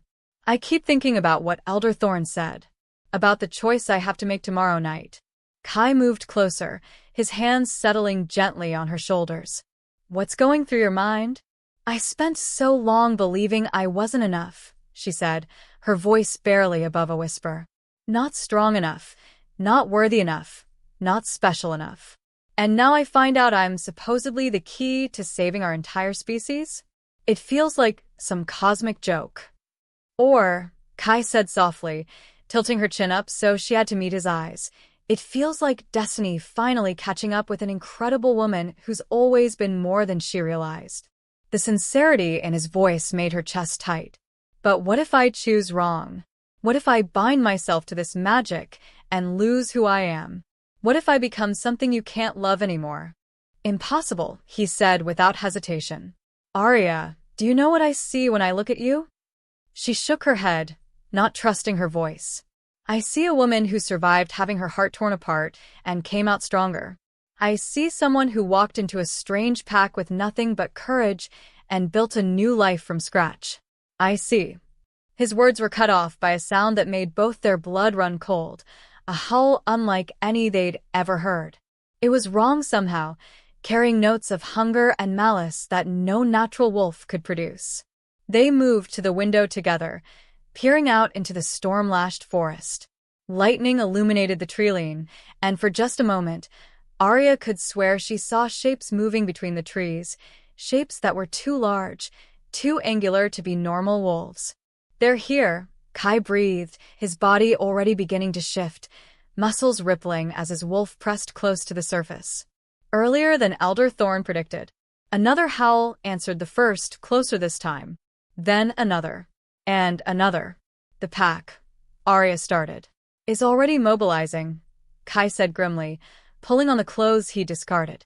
"I can feel Collins and the others through the pack link. But Aria, you need to stay here. You need to." No. The word came out with more force than she'd intended. "I'm not hiding while my pack fights for their lives." "This isn't your pack," Kai said desperately. "And you're too important. If the Shadowborn get their hands on you, then they get their hands on me," Aria interrupted. "But I won't cower in my room while people I care about die protecting me." Kai stared at her for a long moment, and she could see the war playing out in his emerald eyes, his instinct to protect her battling against his respect for her strength. "You are going to be the death of me," he muttered finally. "Not if I can help it," she replied, already pulling on her boots. They made it downstairs to find the pack house in controlled chaos. Wolves were shifting and heading out into the storm, their eyes glowing in the darkness.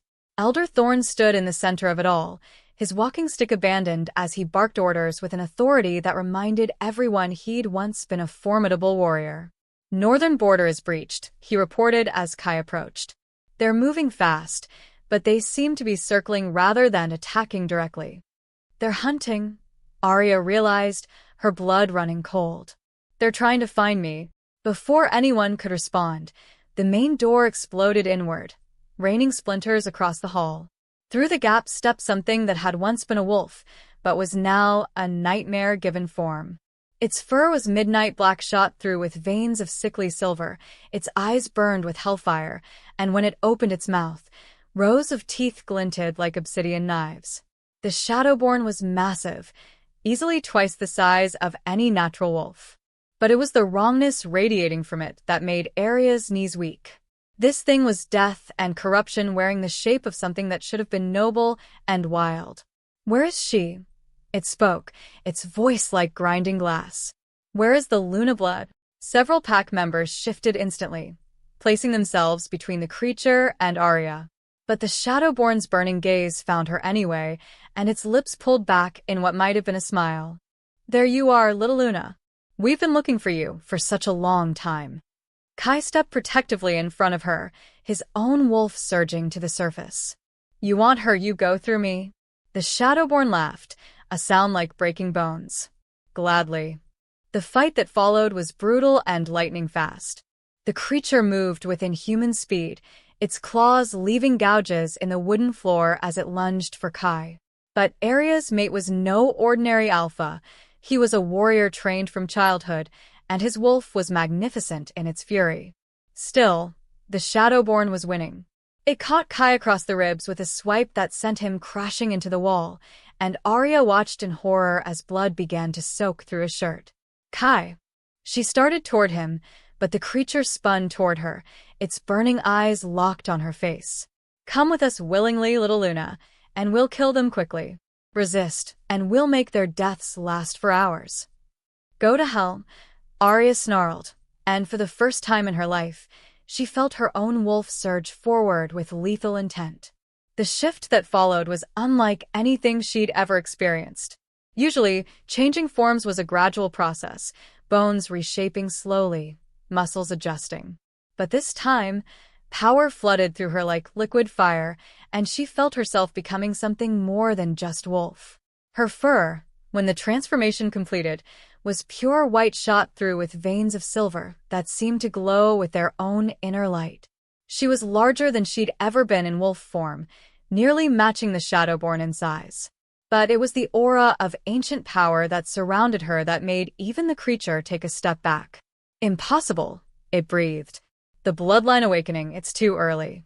The blood moon hasn't." Aria didn't let it finish. She launched herself at the Shadowborn with a fury that surprised even her. Her claws, gleaming silver white, raked across its muzzle, drawing black blood that hissed and steamed where it hit the floor. The creature reeled back, and for the first time, it looked uncertain. "You don't understand what you're doing, little Luna. If you fully awaken now, without the ritual, without the proper bindings." "I understand perfectly," Aria growled, her voice carrying harmonics that made the windows rattle. "I understand that you made a mistake coming here, that you threatened my mate, my pack." She attacked again, and this time, the ancient magic in her blood responded fully. Silver light erupted from her claws, wrapping around the Shadowborn like chains. The creature howled in agony as the light began to burn away its corrupted essence. "This isn't over," it gasped as its form began to dissolve. "The barriers are still weak. More of us will come.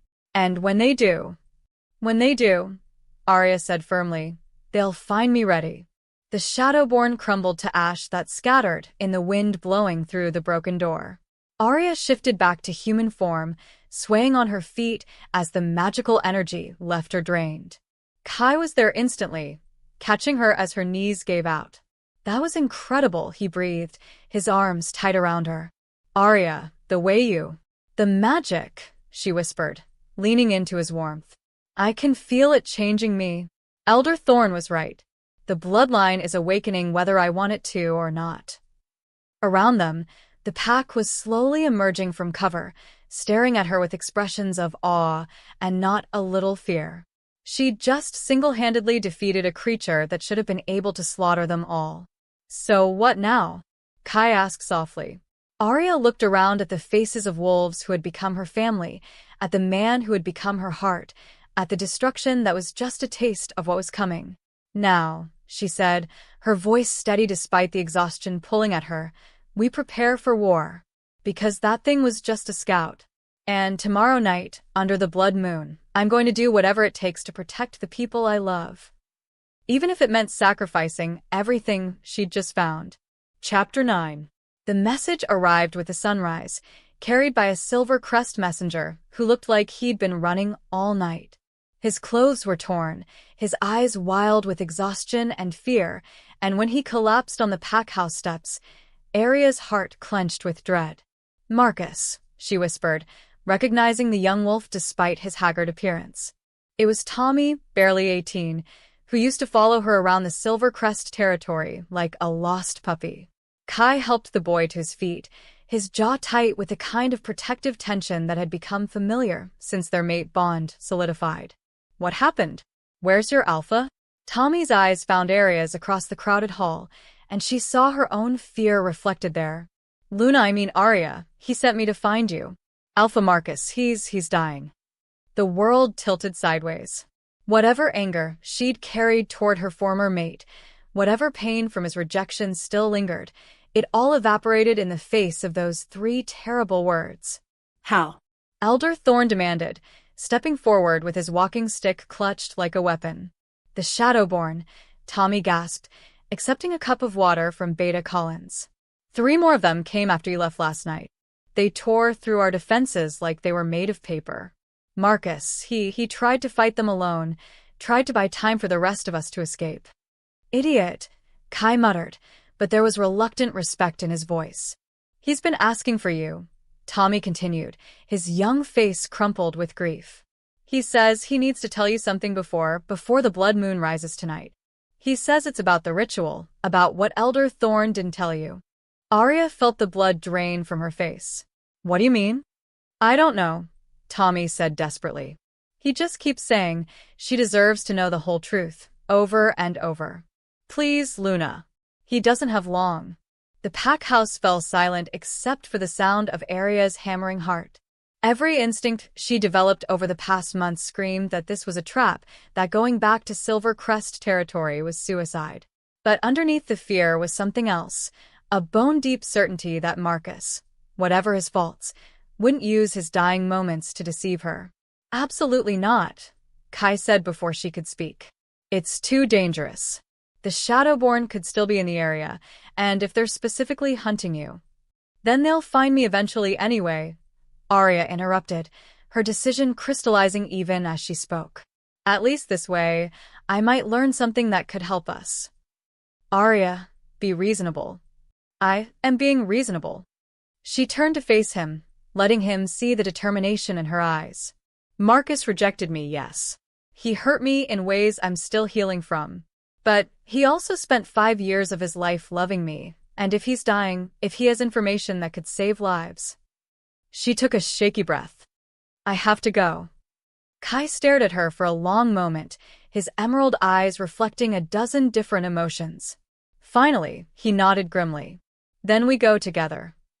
Kai. Together, he repeated firmly, or not at all. Those are your choices. Elder Thorn stepped between them, his ancient face grave. If you're determined to do this foolish thing, then you need to understand the risks. Your power awakened prematurely last night. The magic in your blood is unstable, unpredictable. Being near Marcus, being in the place where you were first bonded and then rejected, it could trigger a magical backlash that might kill you both. All the more reason why I need to be there, Kai said, his alpha authority filling the room. If something goes wrong, she'll need someone who can pull her back. And what if something goes wrong with you too? Aria asked desperately. What if the pack bond between you and Marcus causes problems? What if? Kai silenced her fears with a kiss that was gentle and fierce all at once. When they broke apart, his forehead rested against hers in the gesture that had become their anchor. We face it together, he murmured. That's what mates do, remember? 20 minutes later, they were racing through the forest in wolf form, Tommy leading the way while a small contingent of Crimson Ridge warriors flanked them for protection. Aria had never run so fast in her life. Her awakened bloodline had enhanced everything about her wolf, from her speed to her endurance to her senses. She could smell the wrongness long before they reached Silver Crest territory. The scent of corruption hung in the air like a poison cloud, and underneath it, the metallic tang of blood and the acrid smell of fear. The Silver Crest pack house, when it came into view, looked like a war zone. Windows were shattered, the front door hung off its hinges, and scorch marks scarred the walls where Shadowborn claws had raked the wood. Bodies were being carried out on stretchers, some moving, some terrifyingly still. But it was the figure being supported between 2 pack members that made Aria's wolf howl with grief. Marcus looked like a shadow of his former self. His dark hair was streaked with premature silver, his face gaunt with pain and blood loss. But when his steel-gray eyes found hers across the devastated courtyard, they lit up with something that might have been relief. "Aria," he breathed as she shifted back to human form and approached cautiously. "You came?" "Don't read too much into it," she said, but her voice was gentler than she'd intended. "Tommy said you had something important to tell me." Marcus tried to smile, but it came out as more of a grimace. "Always straight to the point. I always loved that about you." Kai, who had shifted and dressed beside her, made a low warning sound. Marcus's gaze flicked to him, and something passed between the two alphas, an acknowledgement, perhaps, or a challenge. "You're the one," Marcus said finally. "The one who helped her heal." "I'm the one who loves her," Kai replied simply. Without conditions. Without fear. The words hit Marcus like a physical blow, and Aria saw shame and regret flicker across his features. "I know. I can see it in how she stands beside you. How she's not afraid anymore." "Marcus," Aria interrupted, unable to watch this painful exchange any longer. "What did you need to tell me?" He struggled to straighten, and she found herself moving closer despite every instinct telling her to keep her distance. "The ritual," he said urgently. "The blood moon binding. Elder Thorn didn't tell you everything." "What do you mean?" "The magic," Marcus gasped, his strength visibly failing. "It requires more than just your blood. More than just your willing sacrifice. It needs." He closed his eyes, pain etching lines around them. "It needs the conscious acceptance of your true mate. The bond has to be complete, unbroken, for the magic to anchor properly." Aria's blood ran cold. "But you rejected me. Our bond is broken." "Exactly," Marcus whispered. "Which means the ritual won't work. The barriers will fall anyway, and everyone dies, unless—" "Unless what?" Kai demanded. Marcus looked directly at Aria, and she saw her own fear reflected in his dying eyes. "Unless you let me reverse the rejection.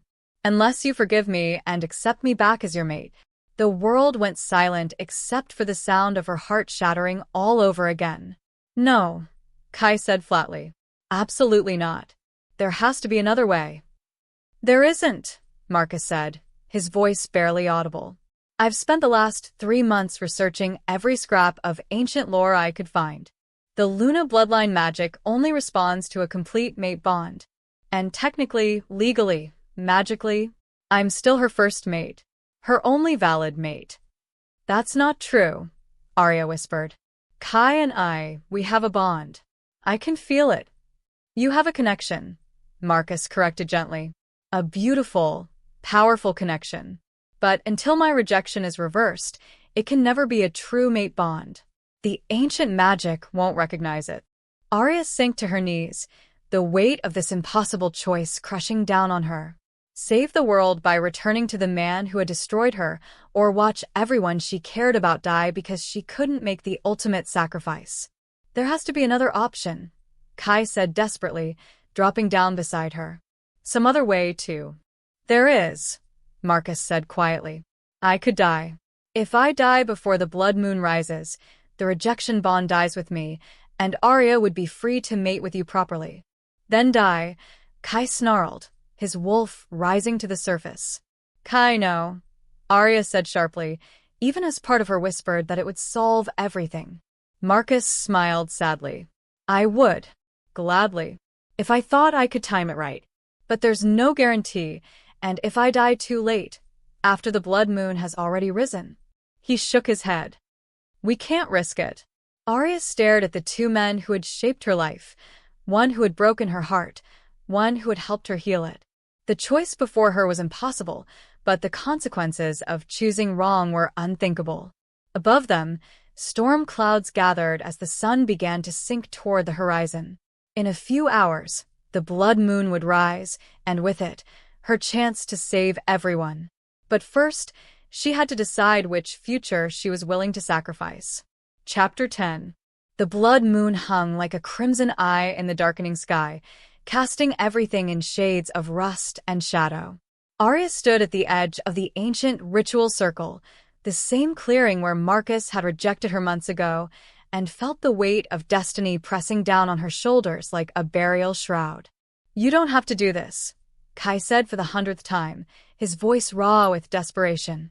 He stood just outside the circle, his fists clenched at his sides. The ancient magic carved into the stones prevented him from coming any closer, invisible barriers crackling with power whenever he tried to approach. "Yes, I do," Aria replied, her white ceremonial dress, hastily borrowed from the Silver Crest Pack stores, fluttering in the supernatural wind that had begun to howl through the trees. "You heard Elder Thorn. If I don't complete the ritual before the moon reaches its peak, the barriers collapse permanently. Every Shadowborn in existence will pour into our world." Around the clearing, members of both packs watched in tense silence. Silvercrest and Crimson Ridge wolves who had been enemies that morning now stood united in their fear of what was coming. The temporary truce wouldn't last beyond tonight, but for now, survival took precedence over territory disputes. Marcus knelt at the center of the circle, barely conscious, but fighting to stay upright. His pack's healer had done what she could, but everyone knew he was dying. The question was whether he would live long enough to complete the ritual reversal. "I won't let you sacrifice yourself for him," Kai continued, his voice breaking. "Not after everything we've been through. Not when I know you love me." "I do love you," Aria said, turning to meet his emerald eyes across the barrier. "More than I ever thought possible. Which is exactly why I have to do this." "That makes no sense." "It makes perfect sense," she exploded, tears streaming down her cheeks. "Don't you understand? I spent months believing I wasn't worth loving, that I wasn't strong enough or special enough to matter to anyone. You taught me that wasn't true. You showed me that I'm capable of incredible things, that I deserve happiness and respect and devotion." Kai's face crumpled. "Then don't throw it away." "I'm not throwing it away," Aria said fiercely. "I'm using it. For the first time in my life, I'm strong enough to make an impossible choice because I know that I am worthy of love. Whether it's yours or Marcus's, or even just my own. I'm not that broken girl who got rejected anymore. I'm a Luna. I'm powerful. And I'm going to save everyone I care about because that's what someone worthy of love does." Elder Thorn stepped forward, his ancient walking stick tapping against the ritual stones. "The moon approaches its zenith," he announced grimly. "If we're going to do this, it has to be now." Aria nodded and moved to where Marcus knelt, his breathing shallow and labored. When she knelt beside him, he looked up with eyes that held a lifetime of regret. "I'm sorry," he whispered. "For all of it. For being too afraid to trust you. For choosing my fears over your strength. For making you believe, even for a moment, that you weren't extraordinary." "I know," she said softly. "And I forgive you." The words seemed to lift a weight from his shoulders. "I don't deserve that." "Maybe not," Aria agreed. "But I deserve to give it. And Marcus? When this is over, when the barriers are secure and the Shadowborn are locked away again, I want you to let me go. Truly let me go. Don't make me choose between duty and love ever again." He nodded weakly. "If we survive this, you'll have your freedom. I promise." Elder Thorn began to chant in the old language, words that predated human civilization and made the very air shimmer with power. The ritual circle flared to life, carved runes glowing with silver fire that reflected the blood moon's crimson light. Marcus Steele, Thorn intoned, his voice carrying supernatural weight. "Do you reverse your rejection of Aria Blackthorn freely and completely before the ancient powers that govern our kind?" "I do," Marcus gasped, blood trickling from the corner of his mouth. "I, Marcus Steele, call back my rejection of Aria Blackthorn. I claim her as my mate, my Luna, my heart's choice, before moon and stars and the spirits of our ancestors." The mate bond snapped back into place like a rubber band, and Aria screamed as 5 months of suppressed pain and longing crashed through her system all at once. It felt like being torn apart and rebuilt, like drowning and being born simultaneously. "Now," Elder Thorn commanded, "the blood sacrifice. Luna blood freely given to bind the barriers between worlds."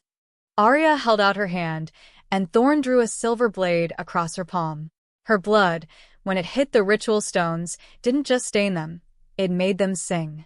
Ancient power erupted from the ground, silver light shooting skyward to meet the crimson glow of the blood moon.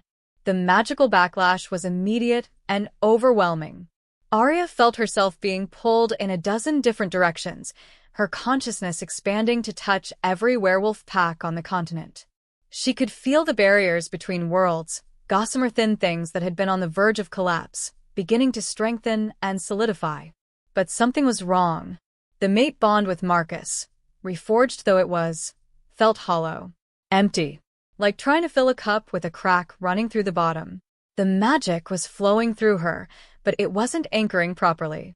"It's not working," she gasped, looking at Elder Thorn in panic. "The bond, it's not real anymore." Too much has changed. "I can't." "You can," said a voice that made her heart stop. Kai stood at the very edge of the circle, his entire body outlined in silver fire as he fought against the magical barriers keeping him out. "The bond doesn't have to be with him," he said through gritted teeth. "It just has to be complete. Unbroken. Total." "Kai, no," Aria breathed, understanding what he was planning. "The magic will kill you. You're not protected by Luna blood." "Maybe," he said, taking another impossible step into the circle. The barriers fought him, silver flames licking at his skin, but his love for her burned brighter than any magical protection. "But I'd rather die trying to save you than live watching you sacrifice yourself for a bond that died the moment he chose fear over love." He reached the center of the circle just as his legs gave out, falling to his knees beside her. But when their hands touched, when their eyes met, the hollow mate bond with Marcus shattered completely, and something infinitely stronger took its place. The true mate bond, the one that had been building between them for months, exploded into existence with the force of a supernova. Aria felt Kai's love pour into her, felt his absolute faith in her strength, his unwavering devotion, his complete and total acceptance of everything she was and everything she could become. And the ancient magic responded. Power flowed through her like liquid starlight, racing along every magical barrier in North America, reinforcing them, strengthening them, making them unbreachable. She could feel the Shadowborn at the edges of reality, pressing against the walls between worlds, and she pushed back with everything she had. "I bind the barriers with Luna blood," she declared, her voice carrying across multiple dimensions. "I strengthen them with true mate love. I seal them with the power of choice freely made. Let no Shadowborn pass. Let no corruption enter. Let the balance be maintained until the stars themselves burn out." The magical explosion that followed could be seen for hundreds of miles. Silver light erupted from the ritual circle, shooting into the blood moon and reflecting back down in waves that washed over the entire continent. Every werewolf in North America felt it, the moment when the barriers snapped back into place, stronger than they had been in centuries. When the light faded, Aria found herself collapsed in Kai's arms, both of them alive but barely conscious. Marcus lay still beside them, a peaceful expression on his face, the pain finally gone. "Is it over?" Kai whispered against her hair. "It's over," she confirmed, feeling the solid strength of the barriers like a constant presence in the back of her mind. "We did it. We actually did it." Around them, wolves from both packs began to cheer, the sound echoing through the forest like a song of victory. But Aria barely heard them. All her attention was focused on the man holding her, on the mate bond humming between them like a perfectly tuned instrument. "So," Kai said softly, "what happens now?" Aria looked up at him, seeing her own wonder reflected in his emerald eyes. "Now," she said, "we go home. We build a life together. We love each other without fear or conditions or ancient magical obligations getting in the way."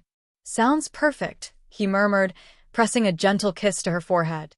And for the first time in her life, Aria Blackthorn, Luna, warrior, survivor, believed that perfect might actually be possible. Chapter 11. 3 weeks after the blood moon ritual, Aria woke up in Kai's arms to the sound of rain pattering against the windows of their new cabin. It was a gentle rain, nothing like the supernatural storms that had raged during the Shadowborn crisis. This was the kind of rain that promised spring growth and fresh beginnings. "Good morning, my Luna," Kai murmured against her hair, his voice rough with sleep and contentment. "Good morning, my Alpha," she replied, turning in his arms to face him. Even after weeks of waking up together, the sight of his sleepy smile still made her heart flutter. The mate bond hummed between them, stronger than ever. Unlike her forced bond with Marcus, this connection felt like coming home. Natural, comfortable, perfectly balanced. She could feel Kai's emotions as if they were her own. His deep contentment, his fierce protectiveness, his unwavering love. "The Pack Council meeting is today," he reminded her gently, pressing a soft kiss to her forehead. "Are you ready?" Aria sighed, snuggling closer to his warmth. "As ready as I'll ever be, I suppose." The past 3 weeks had been a whirlwind of changes. Marcus's death had left the Silvercrest Pack without an alpha, and the remaining members had been absorbed into neighboring territories. Some had chosen to join Crimson Ridge, drawn by Kai's fair leadership and the promise of a fresh start. But the biggest change was Aria herself. The Blood Moon ritual had awakened more than just her Luna bloodline. It had transformed her into something unprecedented in werewolf history. She wasn't just a Luna anymore. She was the Luna, the living guardian of the magical barriers that protected their world. The ancient magic flowed through her veins like a second heartbeat, connecting her to every pack, every wolf, every threat that might emerge. "I can feel them, you know," she said softly, tracing patterns on Kai's chest. "All of them. Every pack from here to Alaska. It's like being connected to this enormous living network." "Does it hurt?" Kai asked, concern coloring his voice. "No," Aria said, considering. "It's actually kind of beautiful. I can feel when packs are happy, when they're struggling, when they need help. And I can feel the barriers stronger than they've ever been, completely secure." Kai tightened his arms around her. "And the Shadowborn? Gone," she said with absolute certainty. "Locked away in their prison realm, and they'll stay there. The barriers won't weaken again in our lifetime, or our children's or their children's." The mention of children made both of them pause. It was something they talked about, carefully and tentatively, in the quiet moments between crisis management and pack restructuring. The mate bond made the desire for cubs almost overwhelming, but they both wanted to make sure they were ready. "Speaking of children," Kai said with a hint of mischief in his voice, "Lydia mentioned yesterday that she thinks she might be pregnant." Aria bolted upright, her eyes wide with excitement. "Really? She and Jake have been trying for months."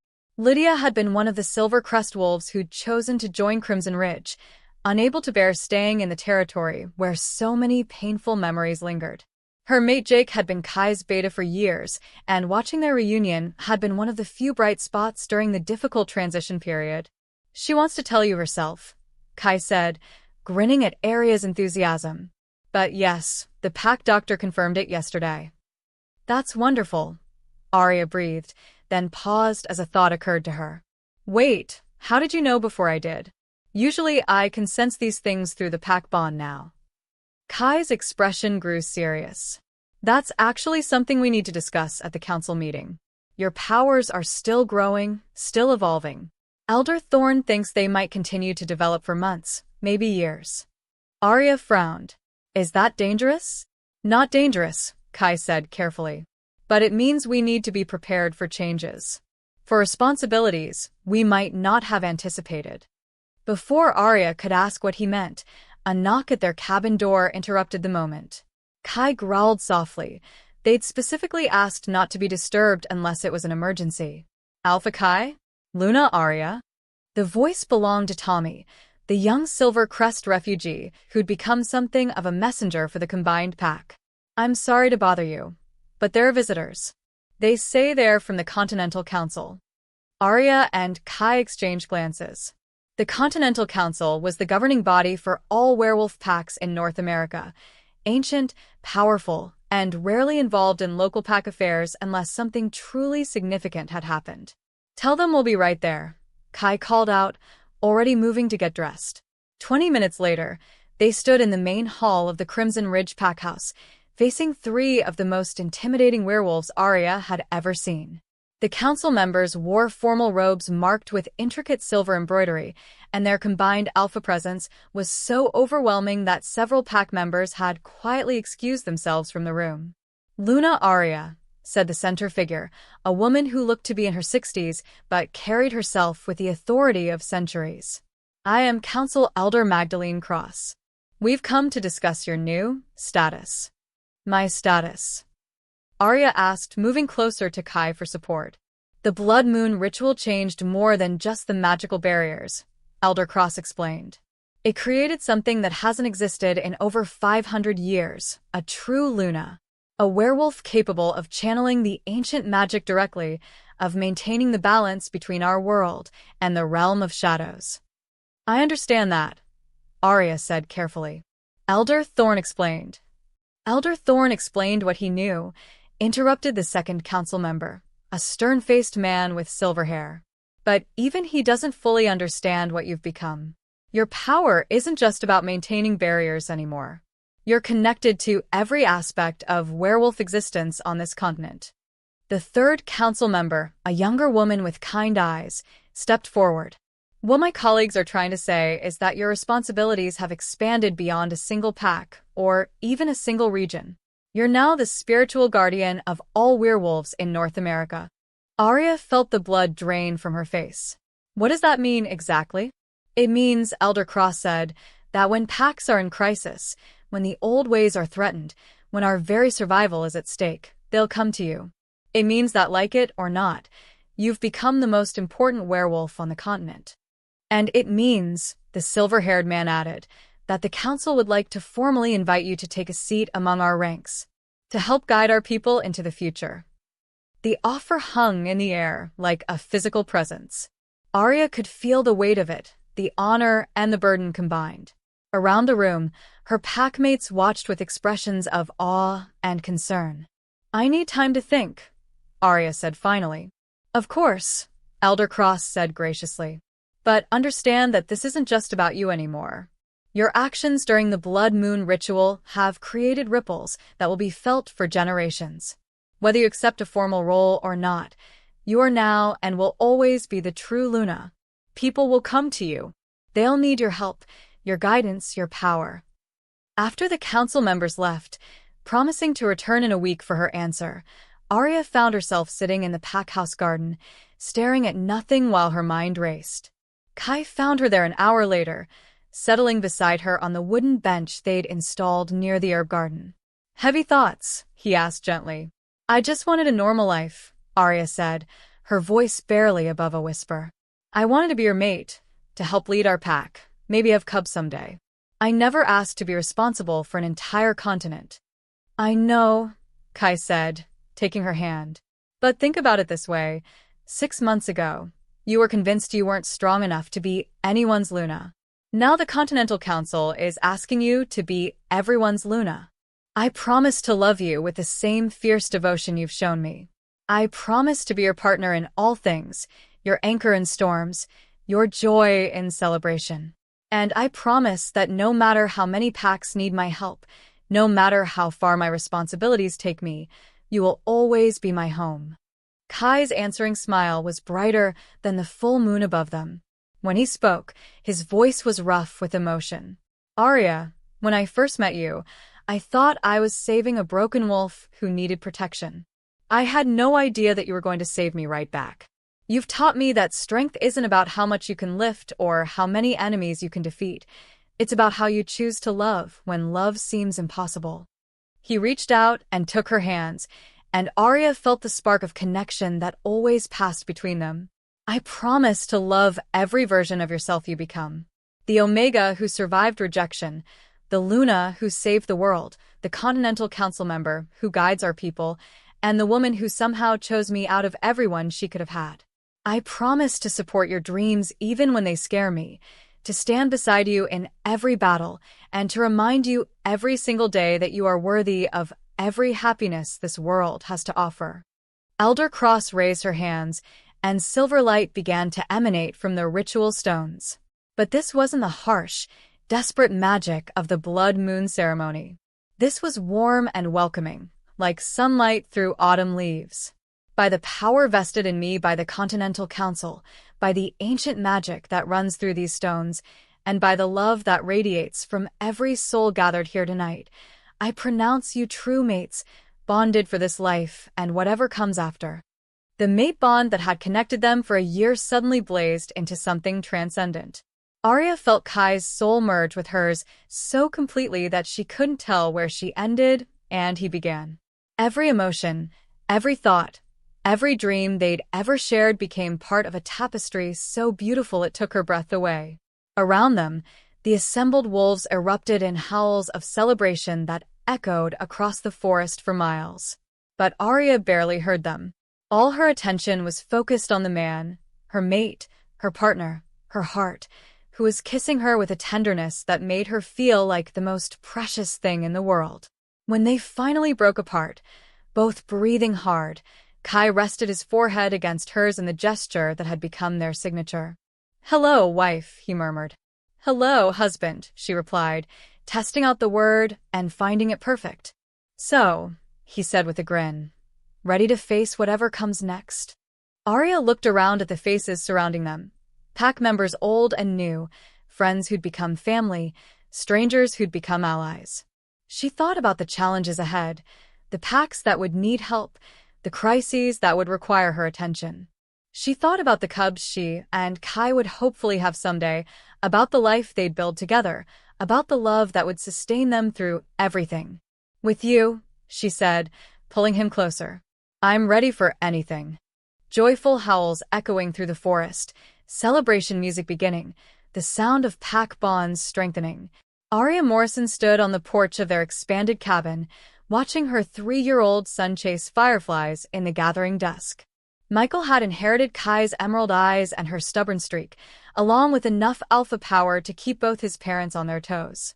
"Mama, look," he called, cupping his hands around a captured firefly. "I caught this sparkly bug."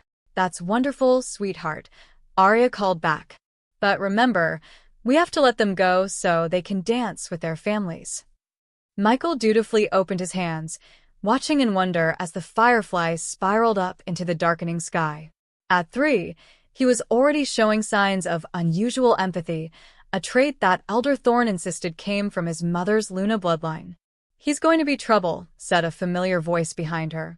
Aria leaned back against Kai's chest as his arms encircled her waist, his hands coming to rest on the gentle swell of her belly where their second child was growing. At 5 months pregnant, she was just starting to show, and every day brought new excitement about meeting their daughter. "The best kind of trouble," she agreed, covering his hands with hers. The past 5 years had been everything they dreamed of and more. Aria's work with the Continental Council had taken them all over North America, but they'd made it work by treating every assignment as a family adventure. Michael's first word had been pack, spoken during a diplomatic visit to the Canadian Rockies. "Any word from the Northern Territories?" Kai asked, nuzzling her neck. "The territorial dispute is settled," Aria reported, relaxing into his warmth. It turns out all they really needed was someone to listen to both sides and help them find common ground. "Sometimes I think werewolf politics would be a lot simpler if people just talked to each other more," says the woman who's revolutionized interpack relations across an entire continent, Kai said with pride. It was true that things had changed dramatically since Aria had joined the council. Her approach, based on empathy, understanding, and the revolutionary idea that most conflicts could be solved without bloodshed, had transformed how packs interacted with each other. "Mama, Papa." Michael came running toward them, his small face glowing with excitement. "The moon is coming up. Can we howl at it?" "What do you think?" Aria asked Kai, grinning at their son's enthusiasm. "I think," Kai said solemnly, "that howling at the moon is one of the most important jobs a wolf can have."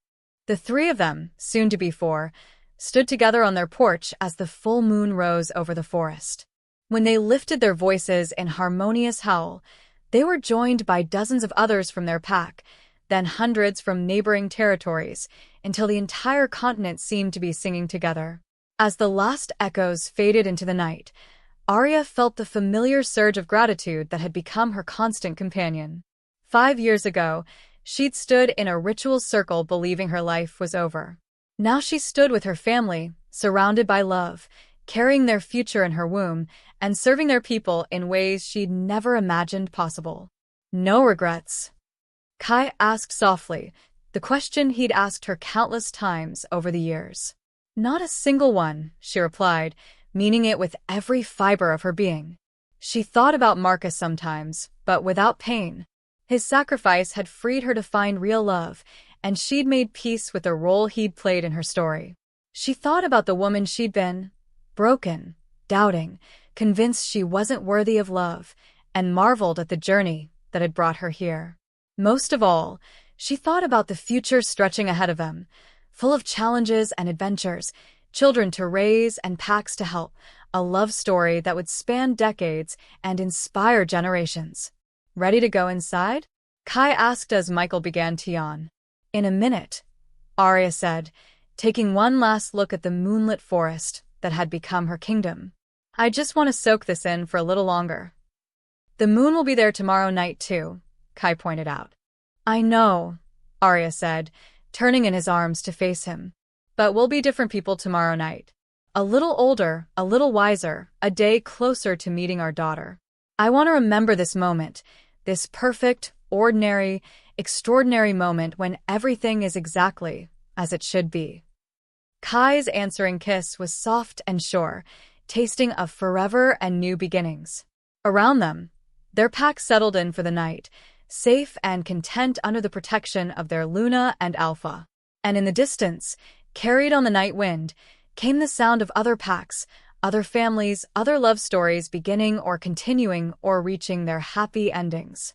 The world was vast and full of wonders, but Aria Morrison had everything she needed right here: love without conditions, strength without fear, and a future without limits.